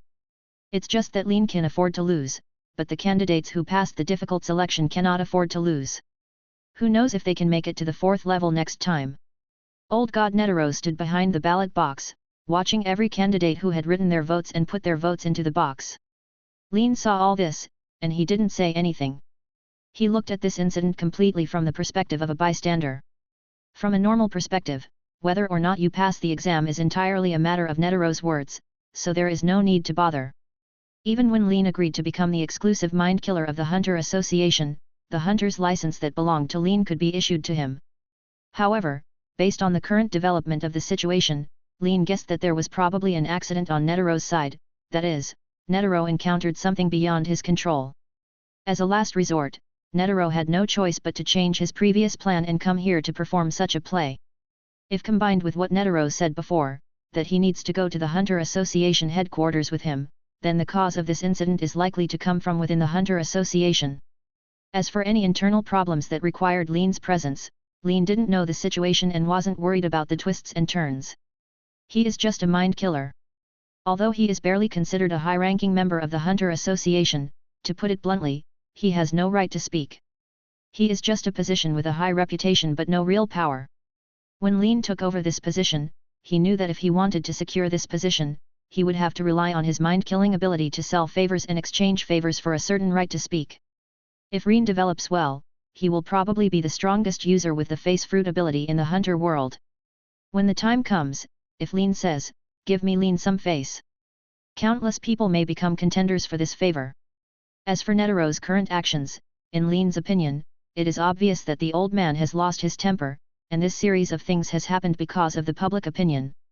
After all, the Hunter Association is not dominated by Netaro's family, but Netaro has a large say in it. If Netaro's proposal is not approved by the majority of people, it is often rejected at the meeting. As votes were put into the ballot boxes one by one, most candidates were waiting for the final results. Lien, it seems I want to congratulate you in advance. After Killua finished voting, he led Gon and others to Lin and began to congratulate Lin in advance. Lin shrugged and said helplessly, "It seems that I can't participate in the next assessment. Remember to contact me when you have time." After Lin finished speaking, he took out a few pieces of paper from the storage room by digging into his pocket and handed them to Killua and others. "Of course. I will never forget your promise to treat us to snacks," Killua said firmly. Then he pushed his shoulder to Zyja next to him and said, "Right. Zyja. I'm also curious about what the high-end snacks Killua mentioned taste like." As Zyja replied, he recalled in his mind the delicious chocolate ball that Lin gave him. "But it would be great if I could eat Rin's food again." Zyja's tone was slightly regretful, and Lin's cooking was something he could never forget for a long time. Chapter 120. Leorio sighed with emotion, "Yes. The smell of the roasted whole pig is still fresh in my memory. It was the best delicacy I have ever eaten since I was a child." Hearing this, Lin smiled softly and said softly, "Don't worry. After your exams are over, we can take time to get together. I will definitely show off my skills by then." "Really?"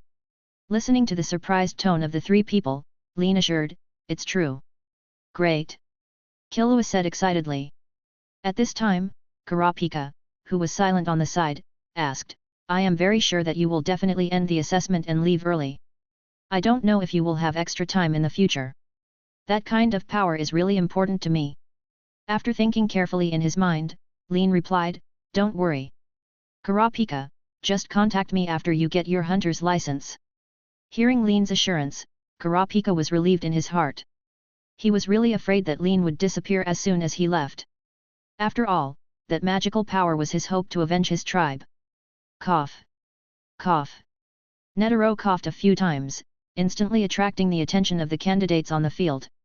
"Everyone has just finished voting, now we start to check the voting results."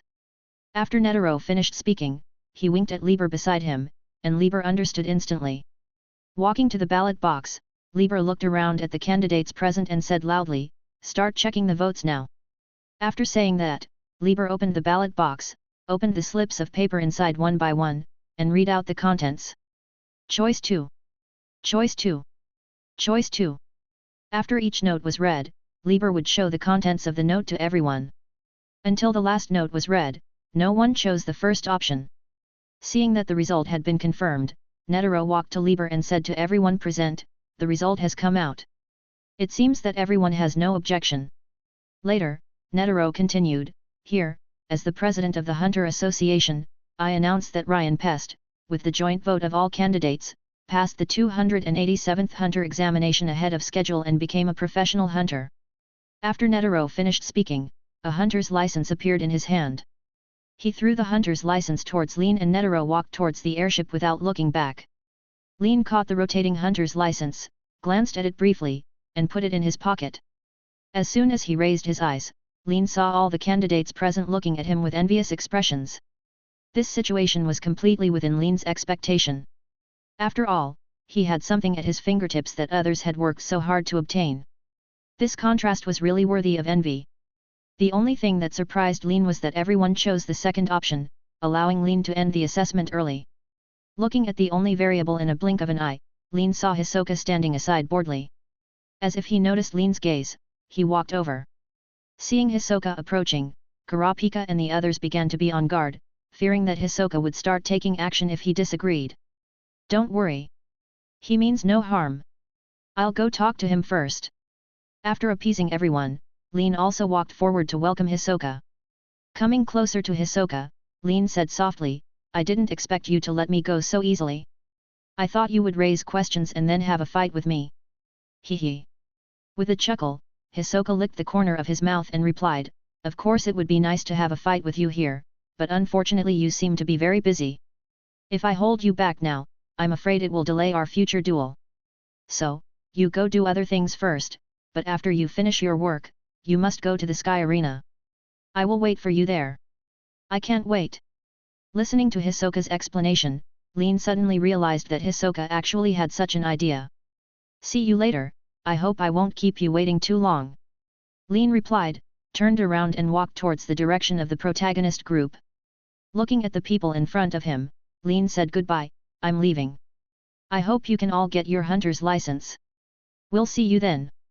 Zyja, see you next time. Killua, goodbye. Leorio, take care. Kurapika, wait for my call. After waving his hands to everyone, Lin walked towards the airship. Now he had too many questions and needed to ask Netero. It wasn't until Lin's figure disappeared that Lieber began to organize the candidates to board the boat one after another. Under the guidance of the staff, Rin successfully met Netero in the airship. At this time, Netero was sitting at the tea table, drinking the tea that the bean-faced man had just made. After seeing Lin, the bean-faced man wisely made a cup of hot tea, said goodbye to Netero, and left the room. Sitting at the tea table, Lin and Netero drank tea in their cups quietly without exchanging a word. When the tea in the cup was gone, he refilled it, and when the teapot was out of water, he continued to brew. Lin also experienced the feeling of making tea, although it was very different from what bean-faced man brewed. After taking a sip of the tea made by Lin, Netero spit out a stick of tea leaves from his mouth and said with a bitter look on his face, "It's so bitter." Netero's words broke the silence between the two. Lin said calmly, "President, I thought you would always remain silent. So is there anything you need to tell me? Or make that request I owe you?" Faced with Netero, who was stronger than him in every aspect, Rin chose a straightforward approach.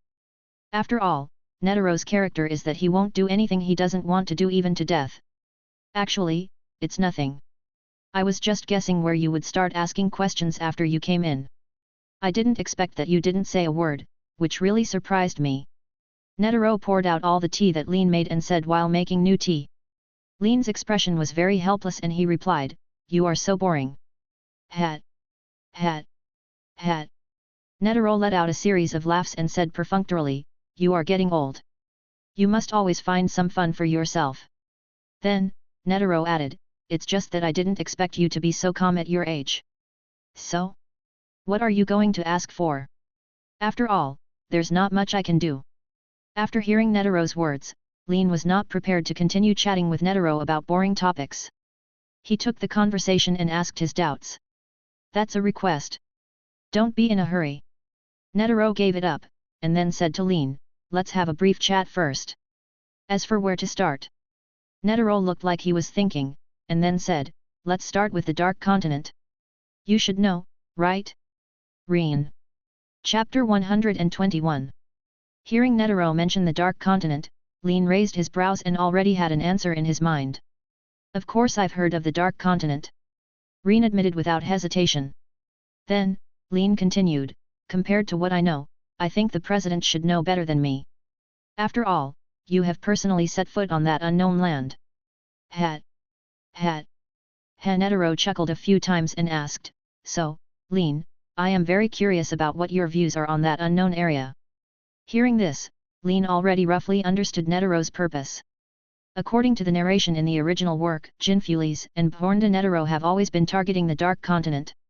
Just because the price of failure in exploring the Dark Continent was too high, Netero was worried that the two would not be able to contain their ambitions, which would lead to serious consequences.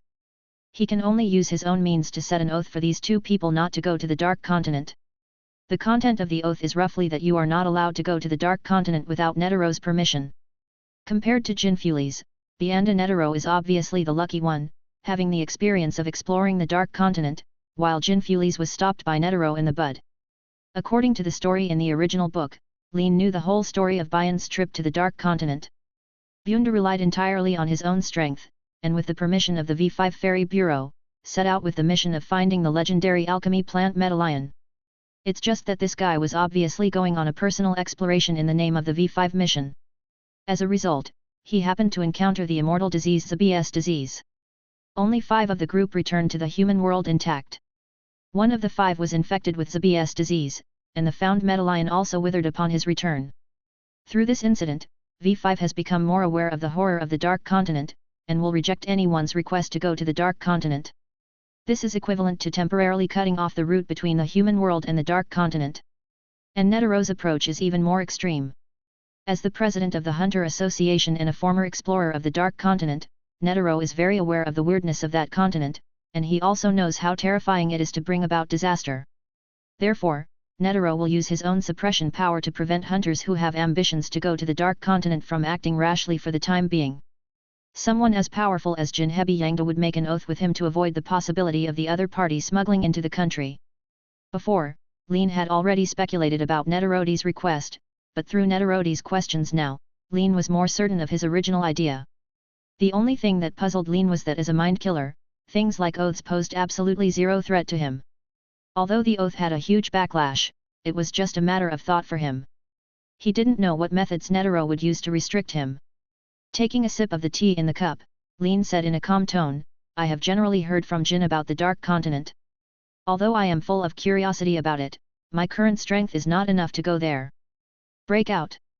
So. Rin paused, attracting more of Netero's attention, and continued, "So the president does not need to worry. If I am going to the Dark Continent, I must be prepared to die. The preparation there, although you may not believe it when I say so.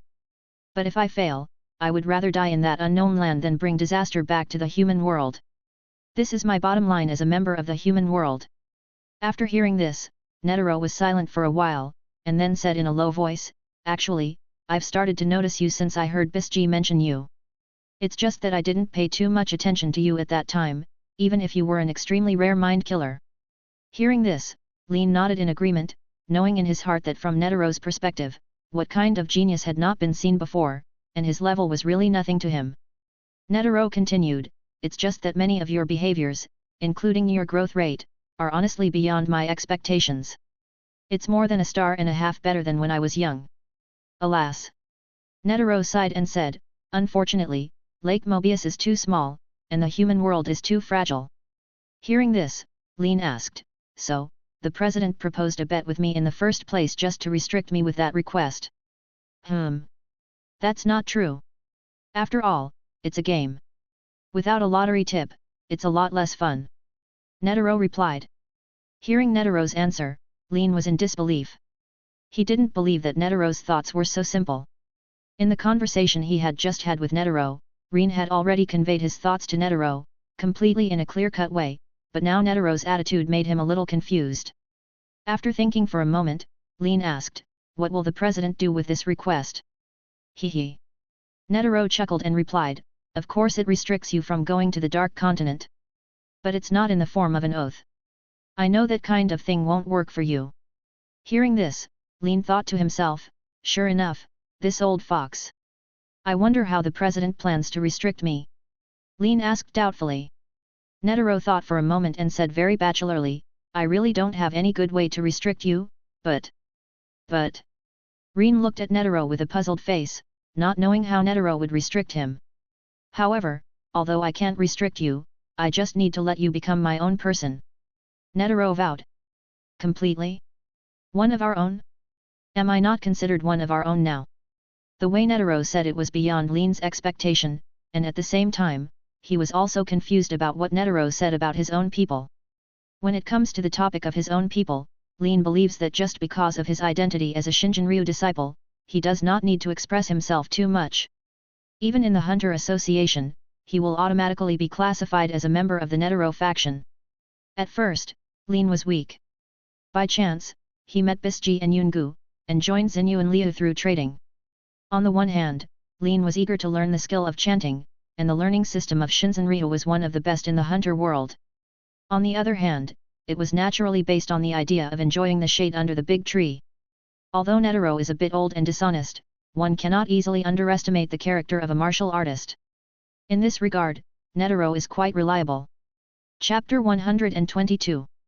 After hearing the question Lin asked, Netero naturally knew what Lin was confused about, and this doubt would be the beginning of his foreshadowing. Netero chuckled and explained, "When I say my own people, I mean my real own people, my own people between you and me. Back then, Jin Fulasi was full of yearning for that continent just like you, but I knew that with Jin's character, he would probably cause more than one mess. That's why I used means to restrict his actions. Although I have some fun reasons here, it is also for the sake of the human world. Lin nodded. Based on the development and plot trend in the original work, he was sure that what Netero was telling him now was the truth. At the same time, Lin also knew that this was when Netero began to open up his heart to him, expressing his considerations and concerns in a way that he could understand.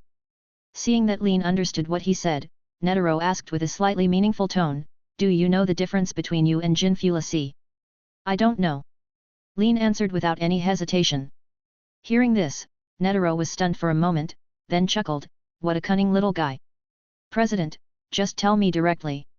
After all, if you can raise this question, you must have your own opinion in it.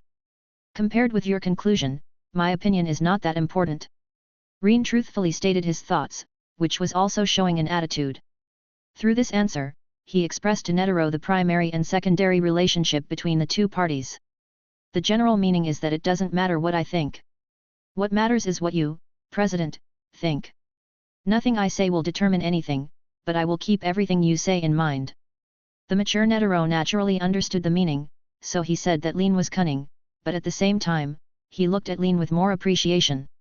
Picking up the teacup, Netero took a sip of tea and said slowly, "The biggest difference between you and Jinfulasi is that you can be your own person, but he will never be his own person.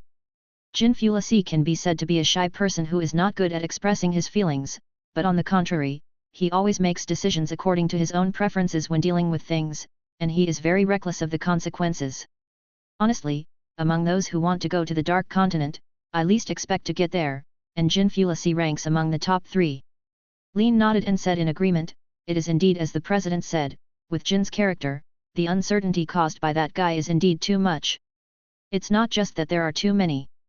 The Hunter Association has cleaned up countless messes for Jinfulis over the years." Netero complained. "As for you," Netero continued with a serious expression, "I can tell from many things that you are a person with your own bottom line, and you are also a person who faces people, things and things calmly. I still don't understand how a boy who is only 15 years old can be as good as you. His strength can be explained by his talent, and his attitude towards things is even smoother than that of an old man like me. Honestly, no matter what secrets you have, my appreciation for you is real." Looking at Netero's appreciative eyes, Lin knew that Netero was preparing to pave the way for the next thing. He didn't need to do anything, as long as he remained the same. "The biggest difference between you and Jin is that you understand where your bottom line is. You said that you would rather die in the Dark Continent than bring disaster back to the human world. I have never doubted the authenticity of this statement. It's just that this is not enough. This reason is not enough to convince me. This is also the reason why I want you to become my own person." Netero's words gradually became heavier, even filled with indescribable excitement. Seeing this scene, Lin was a little at a loss. He didn't understand what could make Netero show such excitement. After calming down his mood, Lin said calmly, "So? What is the President's request?" "My request is very simple. Lin, become my disciple. I am my only disciple in this life." Netero's words were firm and his eyes were filled with admiration. He looked at Lin with piercing eyes, waiting for Lin's answer. At this moment, Lin had no other emotions. He calmly analyzed everything Netero had done before in his mind. Those foreshadowings were just to say this sentence. Becoming Netero's disciple, Lin can say with certainty, if he agrees, it will be a huge advantage. Not only will he avoid a lot of detours, he will be even more powerful in terms of development. It's just that this condition is completely different from the restrictions mentioned before. Even if he becomes Netero's only disciple, it will not restrict Rin from going to the Dark Continent. With this doubt, Lin asked, "President, I still don't understand, why do you think that as long as I become your disciple, you will restrict me from going to the Dark Continent in the future?" Hearing this, the admiration in Netero's eyes deepened, and he laughed softly twice, and then said, "I really saw you right. When you think about problems, you never think about the immediate benefits. This question is very simple. If you become my only disciple, I will have a reason to sacrifice my life for you. Do you still remember when you and Jin formed an exploration team to go to the Lulak ruins?" Faced with Netero's inquiry, Lin nodded and said seriously, "Remember." Netero stroked his beard and replied, "It was written in Jin's report that after discovering the time ants, Rin had the choice not to continue exploring, but he still chose to go with me. When I saw this paragraph, I made a comparison between your information and your mentality at the time. You are a person who has the courage to face your heart. You will not be indecisive when encountering difficulties, nor will you give up on your friends easily. So I can risk my life to prevent a disaster for my only disciple. Lin was shocked after hearing this.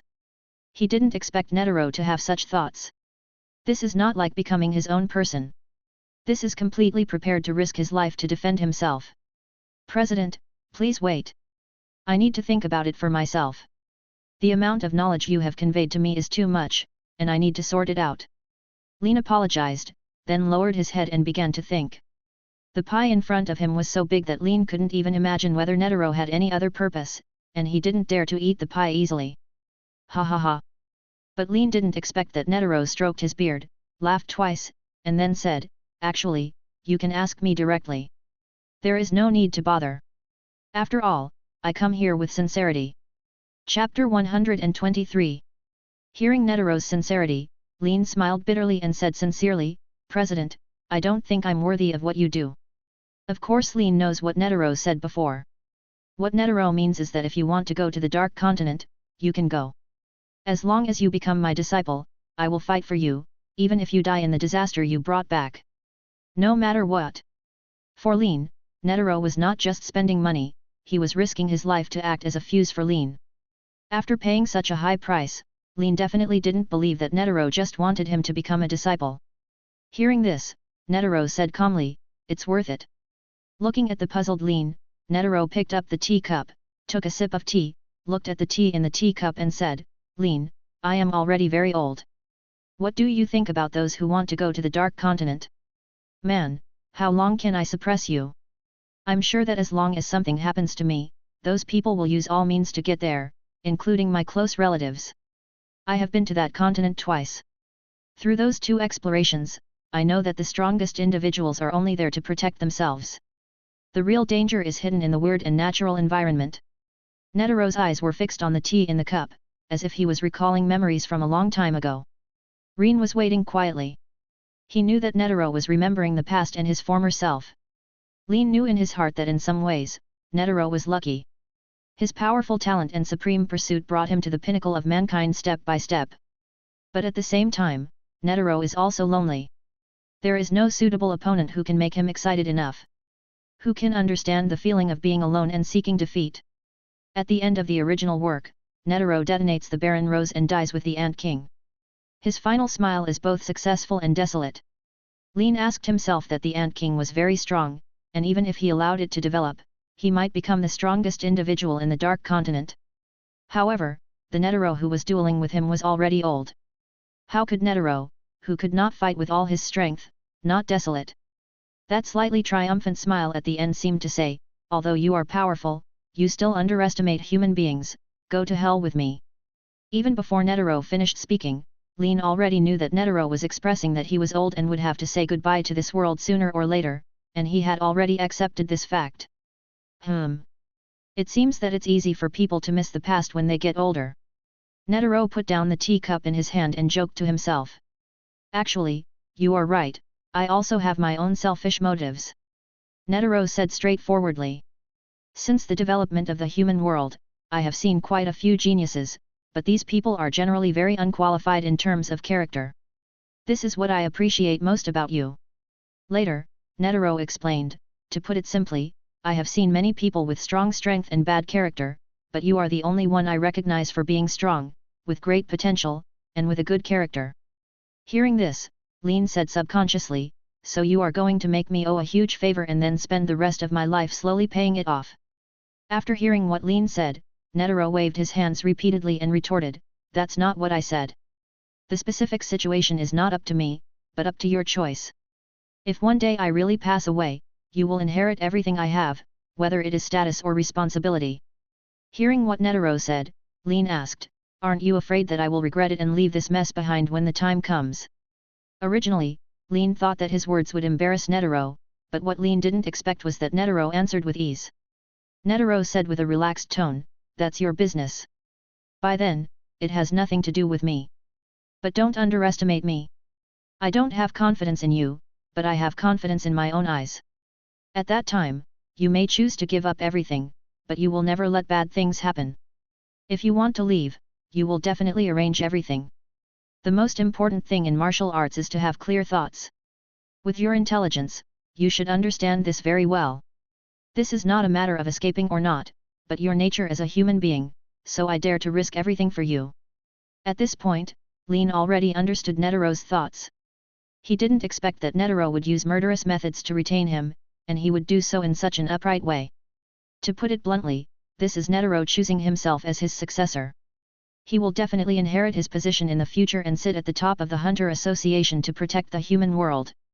But this trapped lifestyle conflicts with the freedom that Lin wants, which is unacceptable to Lin. At this moment, Lin fell into a deep decision. It was not that Netaro's pie had enough filling, but that eating this pie required a high price. Feeling that Lin was stuck in a decision, Netaro was not in a hurry. He poured out the tea in the teapot and started brewing it again.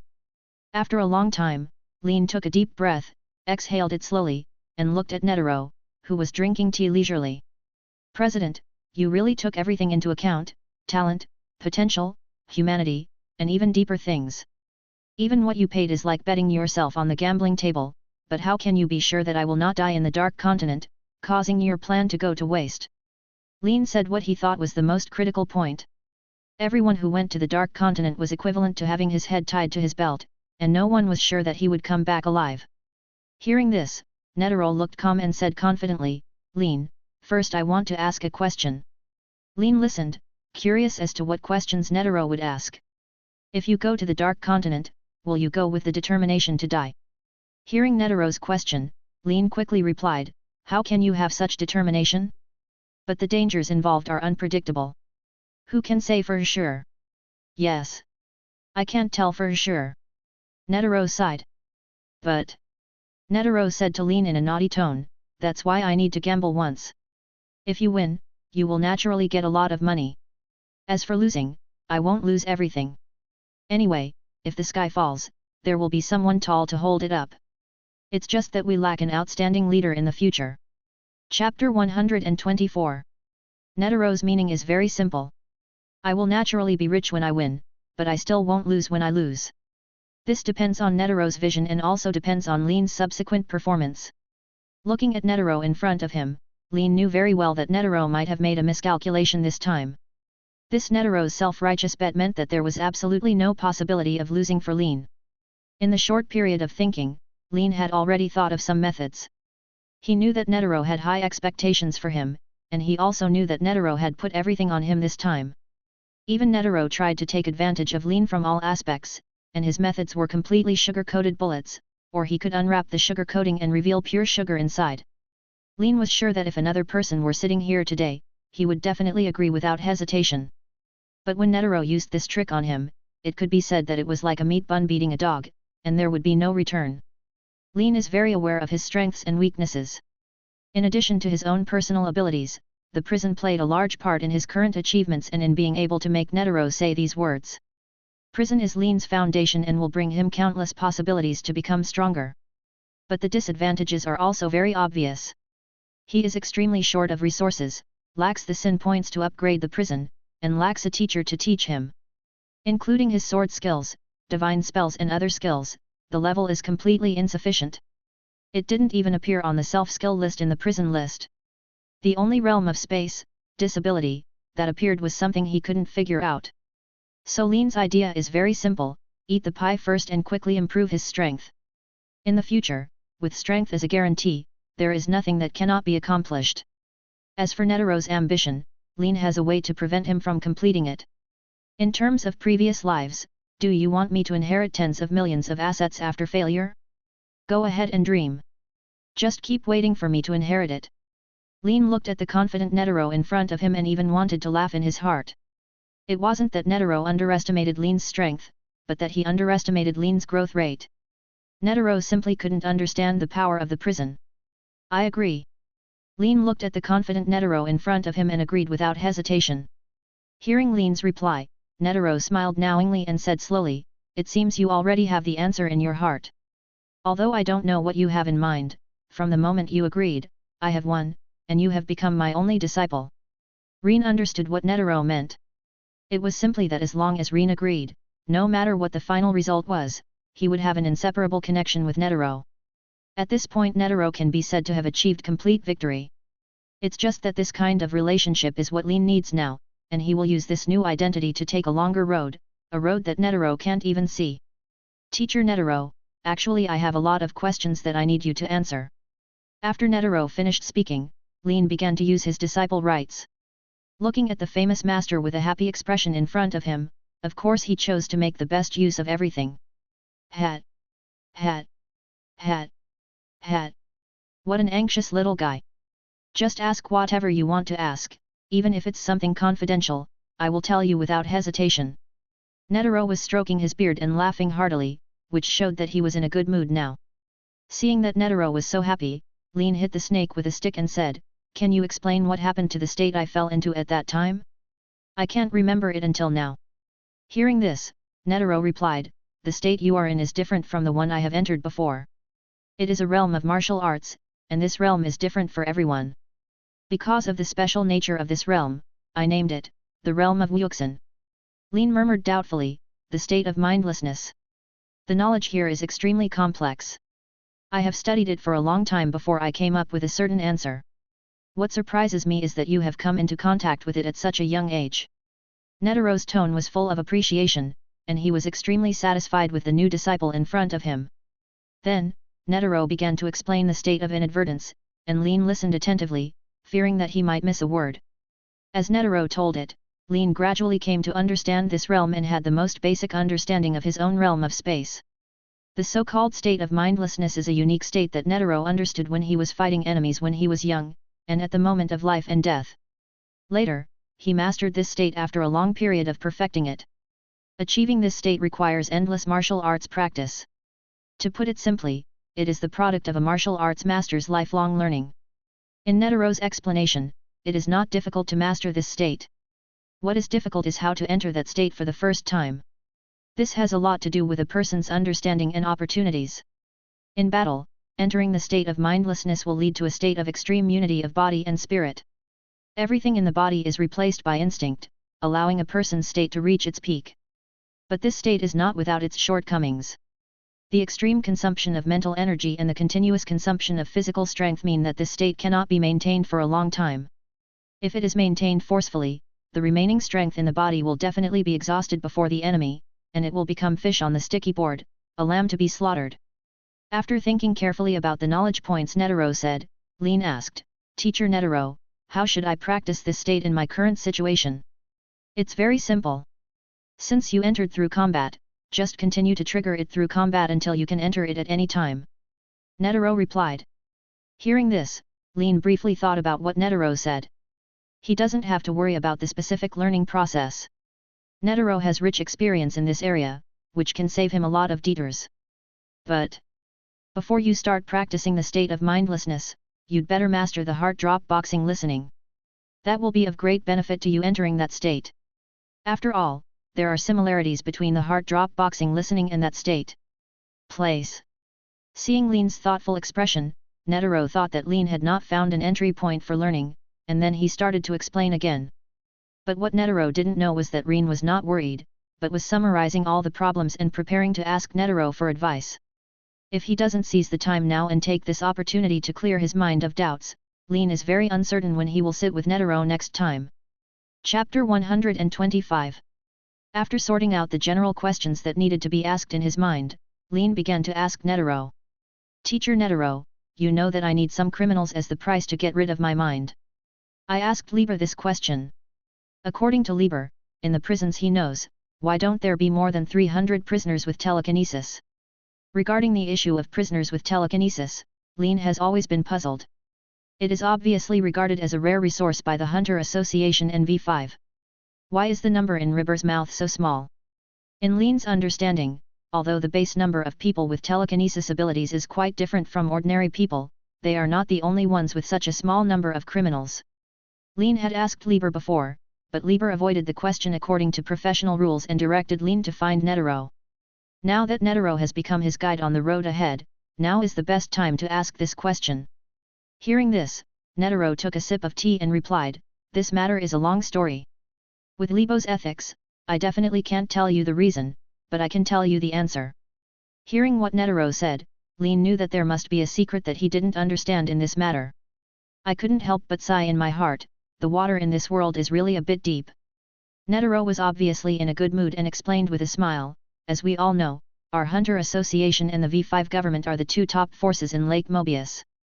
Although these two forces appear to be non-aggressive and each develops in different fields, in fact they both face a common danger, which is the threat posed by the Dark Continent. Having said this, Rin nodded, he fully understood what Netero meant. It was basically exactly what he thought, but according to Netero, there were deeper factors involved. Suddenly, Netero asked, Lien, if you were the leader of V5, what would you think of the Hunter Association? Hearing this, Lin answered truthfully, if I think from the perspective of V5, I will regard the Hunter Association as a potential threat. Although we can cooperate, we must have countermeasures. Netero nodded and agreed, this is exactly the reason. You must know that learning the ability to read also requires talent. It is simply impossible for an average person to become a qualified ability user. Even if they learn to read, they will still be weak without a long period of practice. So, V5 has been secretly looking for ways to deal with people with telekinesis for a long time. Weapon manufacturing is a product of human wisdom and technology. Many things are very difficult in my opinion. The other item is alchemy items. These items tend to be on the mysterious side, but because the materials are very precious, the output is extremely rare. Suddenly, Lin seemed to have thought of something and lost his voice. Alchemy? Is it related to the blackthorns that suppress the prisoner's thoughts? Yes, it seems that you saw a lot of things when you went to Pugin's prison. Netero said calmly. Lin was not surprised at all that Netero knew that he had been to Pugin's prison. Netero must have read all his information. Netero continued to explain, since humans went to the Dark Continent, those who failed to escape here would bring a kind of disaster. On the contrary, if they succeeded, it would bring a kind of hope. There is a kind of hope called alchemy plant. Medallion. After hearing this, Rin had already guessed that the blackthorn was probably an item made by Medallion. And due to the lack of materials, the number of things that can be produced is limited, resulting in a certain limit on the number of people who can hold people with mental abilities. Already roughly knowing the reason, after hearing the topic of interest, Rin blurted out and asked, what is the role of Medallion? After Netero chuckled twice, he answered, what it does? That kind of alchemical plant is the starting point of all alchemical items. What its role is, even all the top scholars gathered in V5 have not understood it. The only thing I know is that after the plant is ground and turned into materials, it can react differently with different materials, thereby creating different items. The blackthorn you are talking about is called a black cavity. As long as it is inserted into the body of a person with telekinesis ability, it will suppress the telepathy in the body of the telepathic person. This magical item is just an accidental use of Medallion during experiments. It's just a product. Of course, Lin had heard of the alchemical plant Medallion, but he didn't expect it to have such a magical effect. Its application ability has simply reached the ultimate level of practicality. No wonder the mission V5 originally assigned to Netero was not to obtain Neteromi, a longevity plant that increases lifespan, but to obtain Medallion, an alchemy plant with many practical uses and powerful functions. Netero poured away the tea in his hand and said, we cannot keep too many capable prisoners because of the lack of materials. You must know that the rare thing is not to capture the prisoners, but to imprison them safely. Hearing this, Lin nodded, indicating that he understood. At this time, the airship began to land. Netero looked out the window of the airship and said, it seems that the exam location has arrived, but it has nothing to do with us. We still have a long time before we arrive at the Hunter headquarters. During this time, I will to solve your doubts. Rin walked to the glass window of the airship, looked at the candidates who were getting off one after another outside, and said, this time I found a few very talented candidates, and I will guide them to join the Shinjin Ryu. Netero picked up the teacup, took a sip of the fragrant tea, and said calmly, are you talking about the son of Jinfulis, the boy who beat up the enemy Haka? Yes. But there are two other people with very good potential. One of them is the only survivor of the Koluta tribe. When Netero mentioned Gon and Killua, Lin already knew it. In the original work, Yungu teaches Gon and Killua their mental abilities, and there must be some handwriting from Netero, otherwise it wouldn't be such a coincidence. Netero raised his brows, showed a smile, and asked, Are you planning to train your own team? No. I've thought about this idea, but the gap between us is too big and it makes no sense at all. Now that I want them to join Shinjin-ryu, it's just a matter of praising their talents. Of course, the most important thing is to leave a friendship behind, in case we need it in the future. Lin boldly expressed his thoughts. After all, in his current situation, there was no need to hide any of his own secrets. You must know that people like Netero are completely mature with age. Instead of making the other party suspicious, it is better to be more realistic and gain more trust from the other party. Chapter 126. Taking a sip of tea, Netero said calmly, the most important thing for you now is to improve your strength. That kind of thing can be left to others. But you can guide them and make them worship the heart source flow. Rin looked back at Netero and asked, it seems that the teacher already has an idea. Netero did not deny it and said directly, that's right. The hope and future will always belong to you young people. I am only playing a guiding role now. You can completely leave this work to Yoongu. You should know that Yoongu has a strong sense of justice and should be able to play a good guiding role. Hearing this, Lin nodded and sat back to his original position. Although Lin strongly agreed with what Netero said, he still couldn't worry about Kurapika. After all, with Kurapika's determination to take revenge, it is possible that he could go beyond the original work and develop telekinesis abilities that are more dangerous than Chain Killer and Absolute Time. In response to these problems, Lin decided to pay more attention to Kurapika and others. After all, during their time together, several people had developed some friendship. Originally, Lin's goal was to form an alliance with Kurapika and Hisoka and destroy the Welcome Brigade with a common purpose, but the current situation deviated from the original plan. In terms of interests, forming an alliance with these two people is completely an iron triangle structure. Hisoka wants to fight Crollo, Kurapika wants revenge, and Rin wants the crime value of the Phantom Troop. But now because of Netero, Lin is very confident that he will improve his strength in the near future. By then, Hisoka and Kurapika's role may be minimal. Based on the idea that it was best to let Kurapika go on the right path under limited conditions, Lin decided to have a good talk with Kurapika after the hunter exam. At this time, the airship slowly rose, and Lin took a sip of tea and focused on the current matter. Looking at the old god Netero in front of him, Lin asked, Teacher Netero, can you tell me in detail about how you broke your previous plan and took me to the hunter headquarters? Hearing this, Netero did not reply immediately. Instead, he took out his cell phone and dialed the number in front of Lin. Dib. Dib. President. The phone was quickly connected, and the voice of the bean-faced man came from inside. Netero said into the phone, Zaidu, come to the room. Okay. President.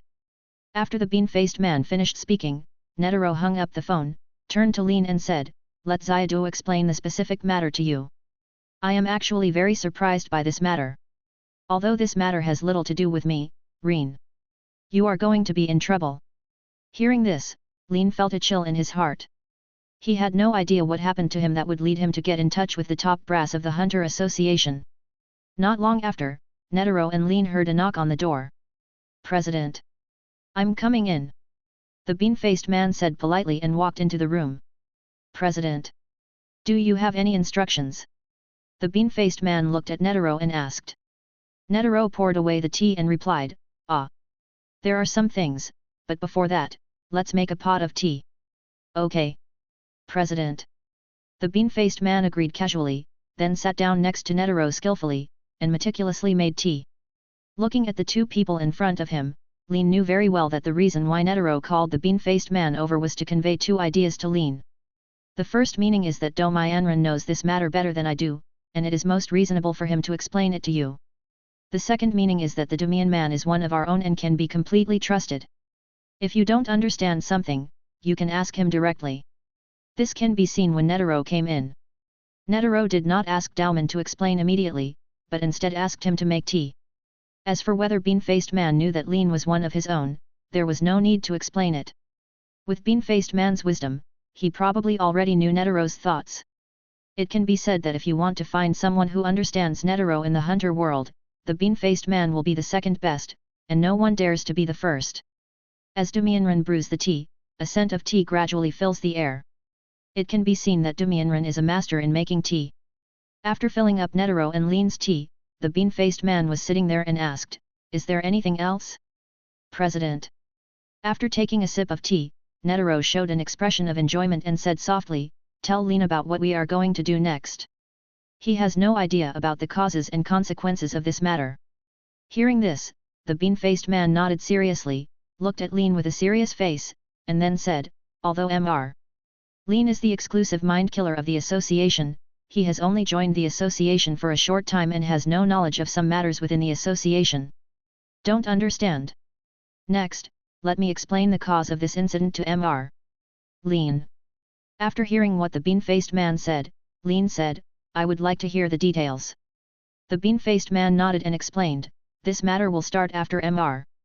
Lean agreed to become the exclusive mind killer of the Hunter Association. When Mr.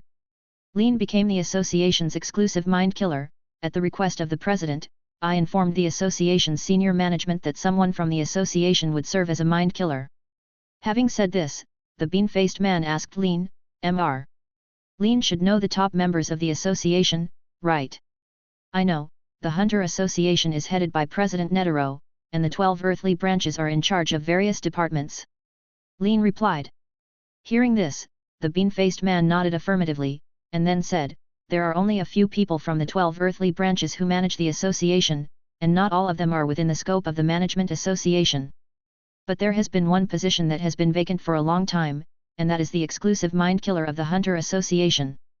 The association's last exclusive mind killer has retired for a long time. In order to stabilize the association, this matter was not communicated except to the top management of the association until Mr. Lean took over." Lean asked doubtfully, "My takeover? Will my appearance touch the interests of some people?" The bean-faced man did not answer, but looked at Netero. Although the bean-faced man knew that Lean was one of his own, the deeper issues involved required Netero's approval. Netero naturally knew what the bean-faced man meant and said, "Don't worry, Lean is one of our own." Hearing Netero's explanation, the bean-faced man was more sure of his inner thoughts, knowing that Netero and Lean should have reached some kind of consensus during this period of time. The bean-faced man continued, "It is not accurate to say that it touches the interests of some people. Mr. Lean should know that in the Hunter Association, although the president has a certain say, many things also need to be resolved through meetings, right?" Chapter 127. I know, after all, the Hunters Association is everyone's Hunters Association, and the president can only represent his own opinions at most. After all, people like the 12 earthly branches are all overlords in various fields.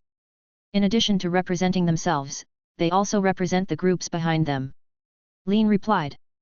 The bean-faced man agreed with this answer and continued, "The problem arises here. To be honest, the exclusive mind killer has an embarrassing position within the Hunter Association. Although everyone is being kind to him, a lot of things are the same as for marginalized people." "What do you mean?" Lean asked doubtfully. The bean-faced man explained, "Because the combat effectiveness of exclusive telepathy masters is generally not strong, although they occupy a high-level position in the association, they cannot be neutral, so." Seeing that the bean-faced man looked a little embarrassed, Lean said first, "So he will become a vassal of the strong. If he doesn't vassal others, he will be collectively targeted by the higher UPS. Is that so?" "Alas." The bean-faced man sighed and responded with an embarrassed look on his face, "Yes. The previous mind-killing master was like this. He even used various reasons to evade it and never participated in the meeting. After all, the previous mind-killer's combat ability was very low, and he joined the association just to seek asylum. Originally, he could still persist for a long time, but due to various reasons, he could not refuse those people's requests, so his body reached its limit early." Hearing this, Lean smiled calmly and joked, "It seems that there are many tasks related to eradicating thoughts within the association." "Yes. Mr. Lean is right, and the Hunter Association still has a backlog. It was because the president shied away from contacting you before," the bean-faced man replied. After the bean-faced man confirmed, Lean thought to himself, "The saying that the strong are respected is really the same everywhere." Lean asked directly, "So? What was the reason for interrupting the president's plan?" Regarding the problems within the association, Lean had thought about it from the beginning. Although he knew that there was no peace within the Hunter Association, he did not expect that it would be involved to this extent. The bean-faced man said sternly, "Actually, when I went to the Hunter Association headquarters this time, it was Mr. Pariston who unexpectedly learned the news about Mr. Lin. He held a welcome meeting under the pretext of clearing the Hunter Association's backlog of tasks. And at this meeting, all senior management agreed to be present, and collectively agreed to end Mr. Lin's assessment early and obtain a hunter's license directly. The purpose is to meet Mr. Lin, welcome you to join the Hunter Association, and discuss how to deal with the accumulated mind-removing commissions. Hearing this, Lin sneered in his heart. How could he not understand the thoughts of these people? The so-called welcome party and the task of eradicating thoughts were just a cover. Pariston's true purpose is not yet clear, but those who agreed to attend the meeting probably also came to see Lin's quality. In Lin's mind, usually when encountering this kind of situation, he must show a certain amount of strength, otherwise his expected behavior of wooing, showing kindness, etc. will turn into a naked threat. The bean-faced man continued, in fact, the president and Mr. Lin both have unshirkable responsibility for the real cause of this incident. After hearing what the bean-faced man said, Lin asked, is it related to me? Yes. The bean-faced man confirmed. Because of the fight between the president and Mr. Lin in the Shimalo wetland, the Hunter Association had to dispatch a specialist to deal with the restoration of Shimalo. So Mr. Lin's information will naturally appear on the desks of certain association's senior executives. Lin pondered for a while and whispered, you mean that this meeting would not have been so sudden? It was the senior leaders of the Hunter Association who saw the battle scene and became alert to my appearance. That's it. According to past practice, the association's exclusive mind killer will automatically report to the Hunter headquarters, and then the president will introduce it, but this time it is obvious. The bean-faced man stopped talking mid-sentence, but Lin had already understood the whole story from between the lines of his words. Although the bean-faced man talked about a lot, he even started from the fundamental relationship of the Hunter Association. But Lin knew clearly in his heart that this was what Damian Man had taught him about the actual relationship between the upper echelons of the Hunter Association and the exclusive mind-killing master, and what Lin needed to pay attention to. Hearing the bean-faced man's pause, Lin took over the topic and said, this time, it is obvious that someone is wary of my fighting ability and wants to use this meeting to test my quality and force me to take sides. After speaking, Lin raised his doubts and said, don't they know that I am a disciple of Shinjin Ryu? I must be from teacher Netaro's side. Rin's words are quite pun intended. On the one hand, he is telling Netaro that I am your disciple, and I will definitely stand with you within the Hunter Association. On the other hand, I want to tell Damian that if you have anything to say, just say it, without taking into account too many factors. I may be more of my own person than Netaro said. Hearing Lin mention Mr. Netaro, the bean-faced man thought to himself, sure enough. The president will not sit back and wait for death, but will take action directly. A series of plots automatically filled the bean-faced man's mind, making him admire Netaro's skill. If Lin learns of Damian Man's thoughts, he must tell Damian Man that you are thinking too much and the water here is too deep for you to control. Hearing this, the bean-faced man replied directly, it is precisely because everyone knows that they are curious. The most important question is that these people may have the purpose of driving you out of this position. You are from the president's faction. Some people definitely don't want to see this happen. After all, although the exclusive mind killer has no real power, he does have voting and veto power within the association. After hearing this, Lin fully understood the problem and what kind of situation he was currently in. Knowing the cause and effect of the matter, Lin fell into deep thought.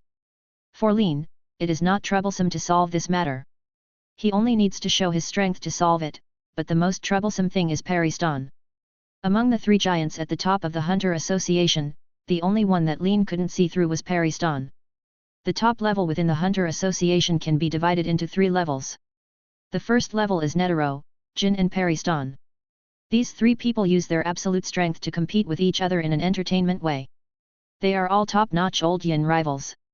The second level is the remaining 12 earthly branches.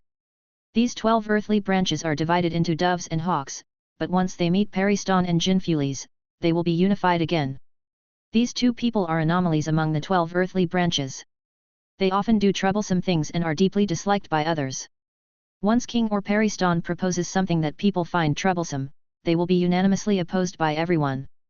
The third level is Lin's current position. However, the previous owner of this position did not seem to be operating very well, so Lin decided to operate it properly. Chapter 128. Seeing Lin thinking, the room fell into an atmosphere of silence for a moment. Suddenly, Lin raised his head, smiled slightly, and said easily, "We can only take one step and see one step at a time."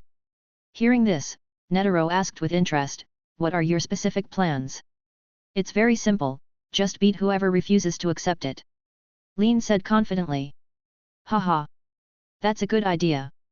Looks like some guys are going to be in trouble." Netero laughed twice when he heard Lin's answer, with a look of interest on his face, obviously very satisfied with Lin's answer. Later, Lin felt a little confused. "Although I have a way to gain a foothold in the Hunter Association, Paristan is always a problem. I think this guy's purpose is definitely not pure, but I still can't think of what the other person really thinks." Among the three giants of the Hunter Association, Rin has the least information about Paristan. He only has a certain understanding of this rat with a sunny appearance and a dark heart through the original novel. Then, Lin set his sights on Netero and asked, "Teacher Netero, what do you think of Paristan?" "What do you think?" "I think Paristan is a very interesting person, and I had a lot of fun playing with him." Netero's expression was very serious, but what he said to Lin was completely the same as what he didn't say. Faced with such Netero, Lin said helplessly, "Teacher Netero, you don't want Paristan and I to go head-to-head and watch the show by yourself, do you?" Hat. After a few chuckles, Netero then said, "Whether or not you want to watch the show is my business. As for Paristan, how you plan to deal with it is up to you. But don't underestimate the remaining 12 earthly branches. Those people are all elites selected from all walks of life. If you underestimate them, you will suffer big losses." Hearing this, Lin nodded thoughtfully, but he was still very relieved about the 12 earthly branches except Jinfulis and Paristan. After all, except for some internal spies, everyone else has their own principles and is either a neutral camp or a lawful camp. The only headache that gave Lin was Paristan, mainly because he didn't know this person very well. Although this guy looks sunny and generous, he actually uses other people's negative emotions as a source of happiness.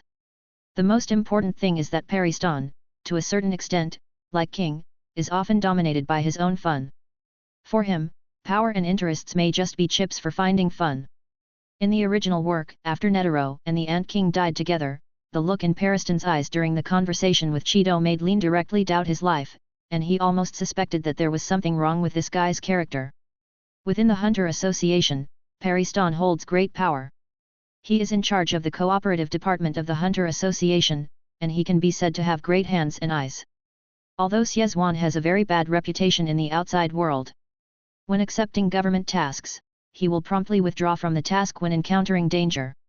However, Lin, who has read the original work, naturally knows that all this is just an appearance. Everything was arranged by and Netero. Even Paristan, who was in a high position, was just a member sent to contain Netero. Lin believed that Netero knew Paristan's true purpose, but it was only because it was so interesting that the two of them continued to understand each other tacitly. Lin knew that if he only fought hard, he would not be afraid of Paristan at all. However, this guy's purpose was obviously not pure, and he would inevitably fall into his trap. He needed to pay more attention to the opponent during the contact. Even Lin had speculated at the beginning that Paristan's purpose of going to the Dark Continent was probably related to the equal exchange of happiness and life, and the education of the human beast Papu. Looking at the bean-faced man with a serious look on his face, Lin asked, "How long will it take to reach the association headquarters?" "About 2 hours. The bean-faced man looked at his watch and replied. Later, Lin continued to ask, "Will all the association's top leaders attend the meeting? Including Jin Fulis?" "Yes." After Mr. Jin learned that it was your welcome meeting, he made it clear that he would attend the meeting. The bean-faced man said with a serious face. When the bean-faced man said that Jin would attend the meeting, Lin showed a smile and said to Netero, "It seems that I am really proud of myself." Hearing this, Netero warned, "Don't be too happy too soon, and I advise you to stay away from that guy Jin. If you are labeled as troublesome, you will be targeted. But I really want to see that kind of scene. After all, that kind of dynamic scene is really quite interesting." Seeing Netero's longing expression, Lin suddenly felt a chill. He didn't want to be what Netero imagined. Lifting up the teacup in front of him, Lin took a sip of hot tea, looked out the window of the airship, and thought to himself, whether you can gain a foothold in the Hunter Association, and whether you can be popular, and popular depends on this time. According to the information currently available, Lin regarded this meeting as a high-level ladder, although he did not know the purpose of the initiator of this meeting, Paris Stone. But Lin had to thank him for giving him such a good opportunity. After all, there were not many opportunities for all the top leaders of the Hunter Association to be present. He must use this opportunity to consolidate his position. To be honest, Lin is not afraid at all. The two top executives of the association are on his side. As long as he plays a certain value, Lin will be sure that any conspiracy of Pariston will be eliminated. Available place. At this time, Netero took a sip of tea, put down the teacup, and said, "Lin, I heard that Lieber said you are still planning to develop into a bounty hunter." Hearing this, Lin, who was thinking about it, was stunned and replied, "I have this idea, but it has not been implemented yet." Netero thought thoughtfully and suggested, "You can contact Lieber in this regard. It is very difficult to find the prisoner and arrest the prisoner. It is best to ask him to form a team for you, which will be much more convenient." Regarding the workflow of a bounty hunter, Lin only knew the surface and did not ask about the specific process. The Netero in front of him happened to be the one who answered the question, and Lin began to ask Netero about bounty hunters. After Netero's answer, Lin realized that the job of bounty hunter was not easy. Just looking for traces of criminals is a science. If necessary, specialized talents are required to search. After all, Lin found that if he wanted to catch criminals quickly, he must master at least 3 aspects of professional knowledge. As Lin and Netero chatted, time passed by. The bean-faced man made pot after pot of tea and answered Lin's questions from time to time. When Lin looked at the scene outside the airship, a building with a hunter's logo was already visible in the distance. Chapter 129. Yuan Continent, the headquarters of the Hunter Association. At this moment, an airship slowly landed on the building of the Hunter Association headquarters. As the airship door opened, Netero's figure slowly walked out, followed closely by Rin. After Netero got off the airship, he stretched and said to Lin, "The meeting will start tomorrow, and Zayadu will arrange a place for you." Later, Netero told the bean-faced man, "Zayadu, confirm the time of tomorrow's meeting, be sure to notify it in place, and bring Lin there then." "Yes, President." The bean-faced man agreed, and then walked towards Lin. "Mr. Lin, please come with me." The bean-faced man said something and then walked forward. Rin gestured to Netero and followed behind the bean-faced man, always maintaining a silent posture. The bean-faced man took Lin to a room and warned Lin, "Mr. Lin, please rest here. There will be someone responsible for the 3 daily meals. I will inform you as soon as the meeting time is determined. I hope you can pay attention to check." Rin nodded, indicating that he knew what to do. "Then I'll leave first. If you need anything, call me." Hearing this, the bean-faced man excused himself and left, leaving Lin alone looking at everything in the room. The facilities in the room are quite complete and are basically equivalent to a small apartment. After sitting on the sofa in the room for a while, Lin changed to lying down, preparing to have a short while. At this time, Lin's cell phone rang. He picked it up and looked at it carefully. A smile appeared on Lin's lips and he connected the call instantly. "Hey! Jin, are you okay?" Lin said to the other side of the phone. Jin's voice came from the other end of the phone, "Lin, open the door in 3 minutes. When I see the association's empty boat, I will know you have arrived." "No problem." After saying that, Lin hung up the phone and walked to the door, counting silently in his mind, 1, 2, 3. The moment he opened the door, Jin happened to be standing outside the door. When he saw Lin opening the door, Jin said with a little embarrassment, "I originally wanted to give you a surprise." Hearing this, Lin smiled and said nothing. When Jin called, Lin guessed that Jin already knew his location, and might even be near him. Opening the door early was just to confirm his suspicion. "I didn't expect Jin to still play this trick at such an old age. Please come in." Inviting Jin into the room, Lin sat on the sofa and said to Jin, "When did Mr. Jin arrive?" Jin looked at Lin with a smile and said with a smile, "I received the notice 2 days ago. After finishing the matter at hand, I have been waiting here for a long time." "Because of what happened last time?" Lin asked. Jin nodded solemnly and said, "That's right." After speaking, a card appeared in Jin's hand. After Jin injected telekinesis into it, he threw the card out. The moment the card fell to the ground, a golden coffin appeared in Lin's sight. Is this your telekinesis ability? Looking at the golden coffin in front of him, Lin was a little confused. Every time Jin used his telekinesis ability, it was in the form of cards. Gradually, Lin began to guess whether Jin's telekinesis ability was related to the cards. Jin did not answer, but looked at Lin and said, "The person entangled by the thoughts is in the coffin. Once the thoughts are opened, they will start to spread, so you must eliminate the thoughts as soon as possible." Hearing this, Lin nodded, thought for a moment and said, "No problem." After speaking, Lin summoned Xiao Bai with a thought. Surge. Xiao Bai's figure appeared and attracted Jin's attention immediately. Jin asked doubtfully, "Is your mind beast much bigger than before?" Hearing this, Lin did not answer the question and said to Jin, "I count to 3, and then you open the coffin." Jin nodded silently, did not ask further questions, and concentrated on cooperating with Lin's work of eradicating thoughts. 1, 2, 3, open. Go. Xiao Bai. The moment Jin opened the golden coffin, Xiao Bai turned into a stream of light and got in. When Jin completely opened the coffin, Lin saw Xiao Bai facing a middle-aged man in a white coat, absorbing the thought energy in his body.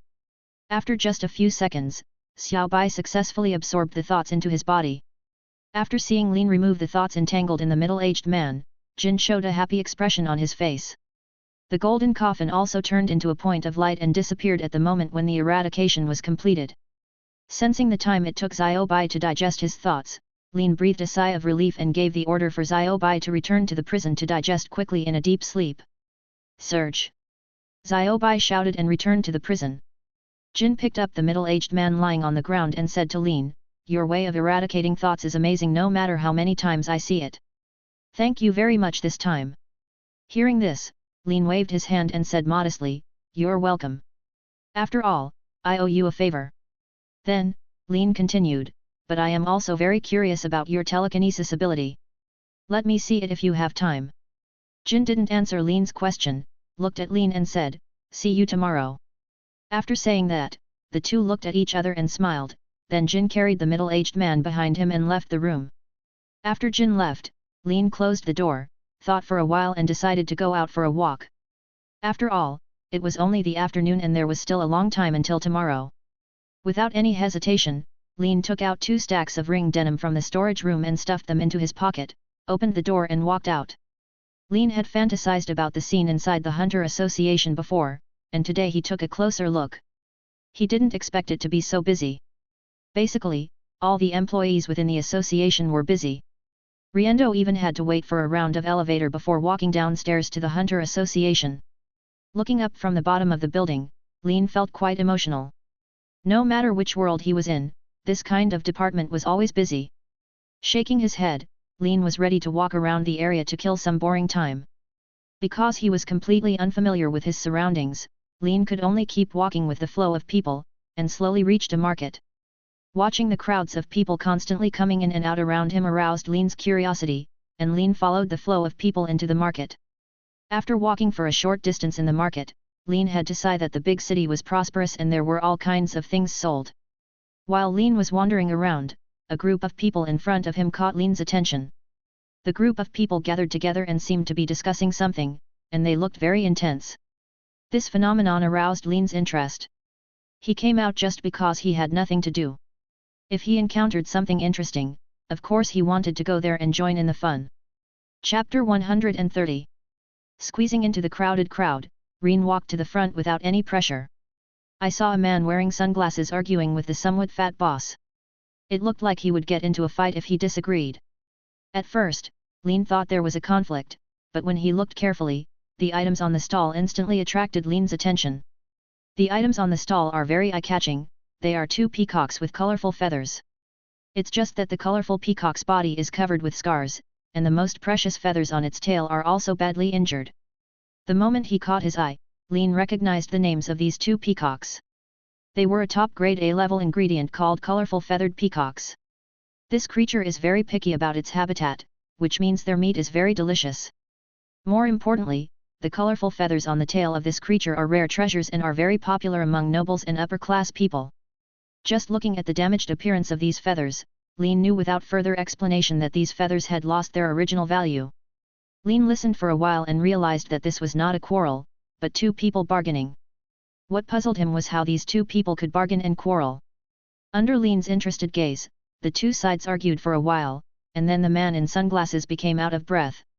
It seemed that he was almost exhausted. Suddenly, the panting man in sunglasses gritted his teeth and growled, "I'll ask you again if you can sell the 10 ringgit. This is all my wealth." Hearing this, the owner of the store sneered and laughed loudly, "Do you think I don't know the goods? If you don't have money, get out of here. What qualifications does a poor man have to bargain with me? Are you worthy of it?" Hearing what the shop owner said, the man in sunglasses was obviously really angry. Originally, he was just visiting the market, but he didn't expect to encounter a peacock with colorful feathers. This unexpected gain made the man in sunglasses overjoyed. Although he had not developed the habit of reading books, he still studied deeply some items that the upper class liked. After all, for a thief, you don't have to know how to steal, but you must know what is valuable.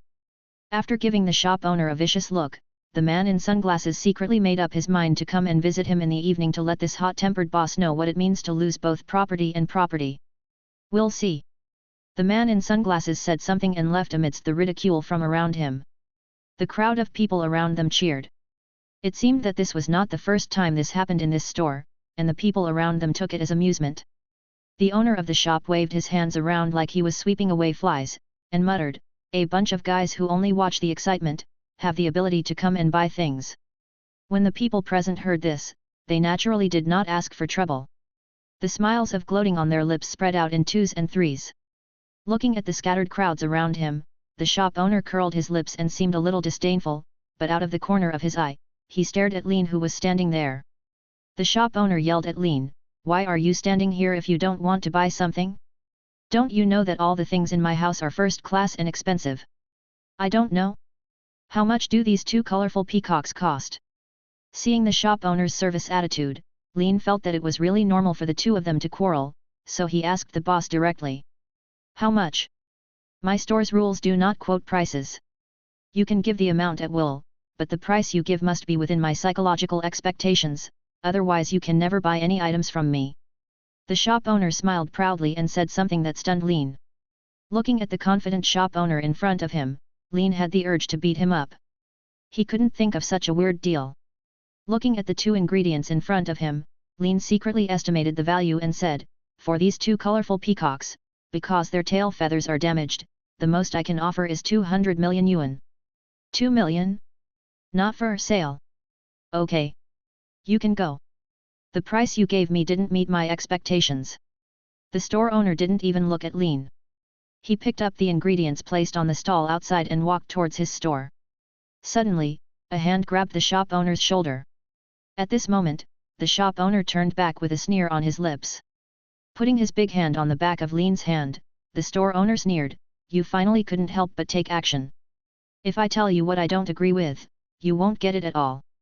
At this moment, Lin's face darkened, and the thought energy in his body surged out, and he said slowly with a cold tone, "Were you never beaten when you were a child?" The shop owner was stunned by Lin's powerful mental energy, and his own mental energy also surged out of his body to compete with Lin. "Hey! I thought you would hide forever. No matter what your purpose is, you will definitely get this beating." Lin looked at the thought energy emerging from the shop owner with a hint of surprise in his eyes. As he finished speaking, he kicked him out. Boom! With a powerful and heavy kick, the shop owner was kicked directly into the shop. There was an explosion and even some sundries were jumped out. Seeing that the shop owner was being punished, the surrounding people gathered around without fear of death, talking sarcastically. "The owner of this store is usually very arrogant, now he has been taught a lesson. You really deserve it. The store has been open for more than half a year, and apart from the treasures, nothing has been sold. Who asked him to set such a rule? God knows, he finally met someone he can't afford to offend." Sounds like this continued to appear in Lin's ears, making Lin a little curious, what kind of person is this boss? Walking through the debris to the inside of the store, Lin was instantly shocked by the scene inside. Although it was only some B-grade ingredients, the ability to collect such a large amount also proved that the boss here was not simple. Walking up to the shop owner, looking at the figure curled up on the ground with a bulging belly, Lin asked, Do you know you are wrong? Understood. At this moment, the shop owner didn't know that he had offended someone he shouldn't have offended, so he hurriedly apologized and asked for Lean's forgiveness. Feeling the attitude of the store owner, Lean asked, "Tell me about it. What is your situation?" Hearing this, the shop owner hurriedly began to explain, fearing that Lean would get kicked a few times if he got upset. After hearing what the shop owner said, Lean finally understood that the guy in front of him was also a full and interesting pervert.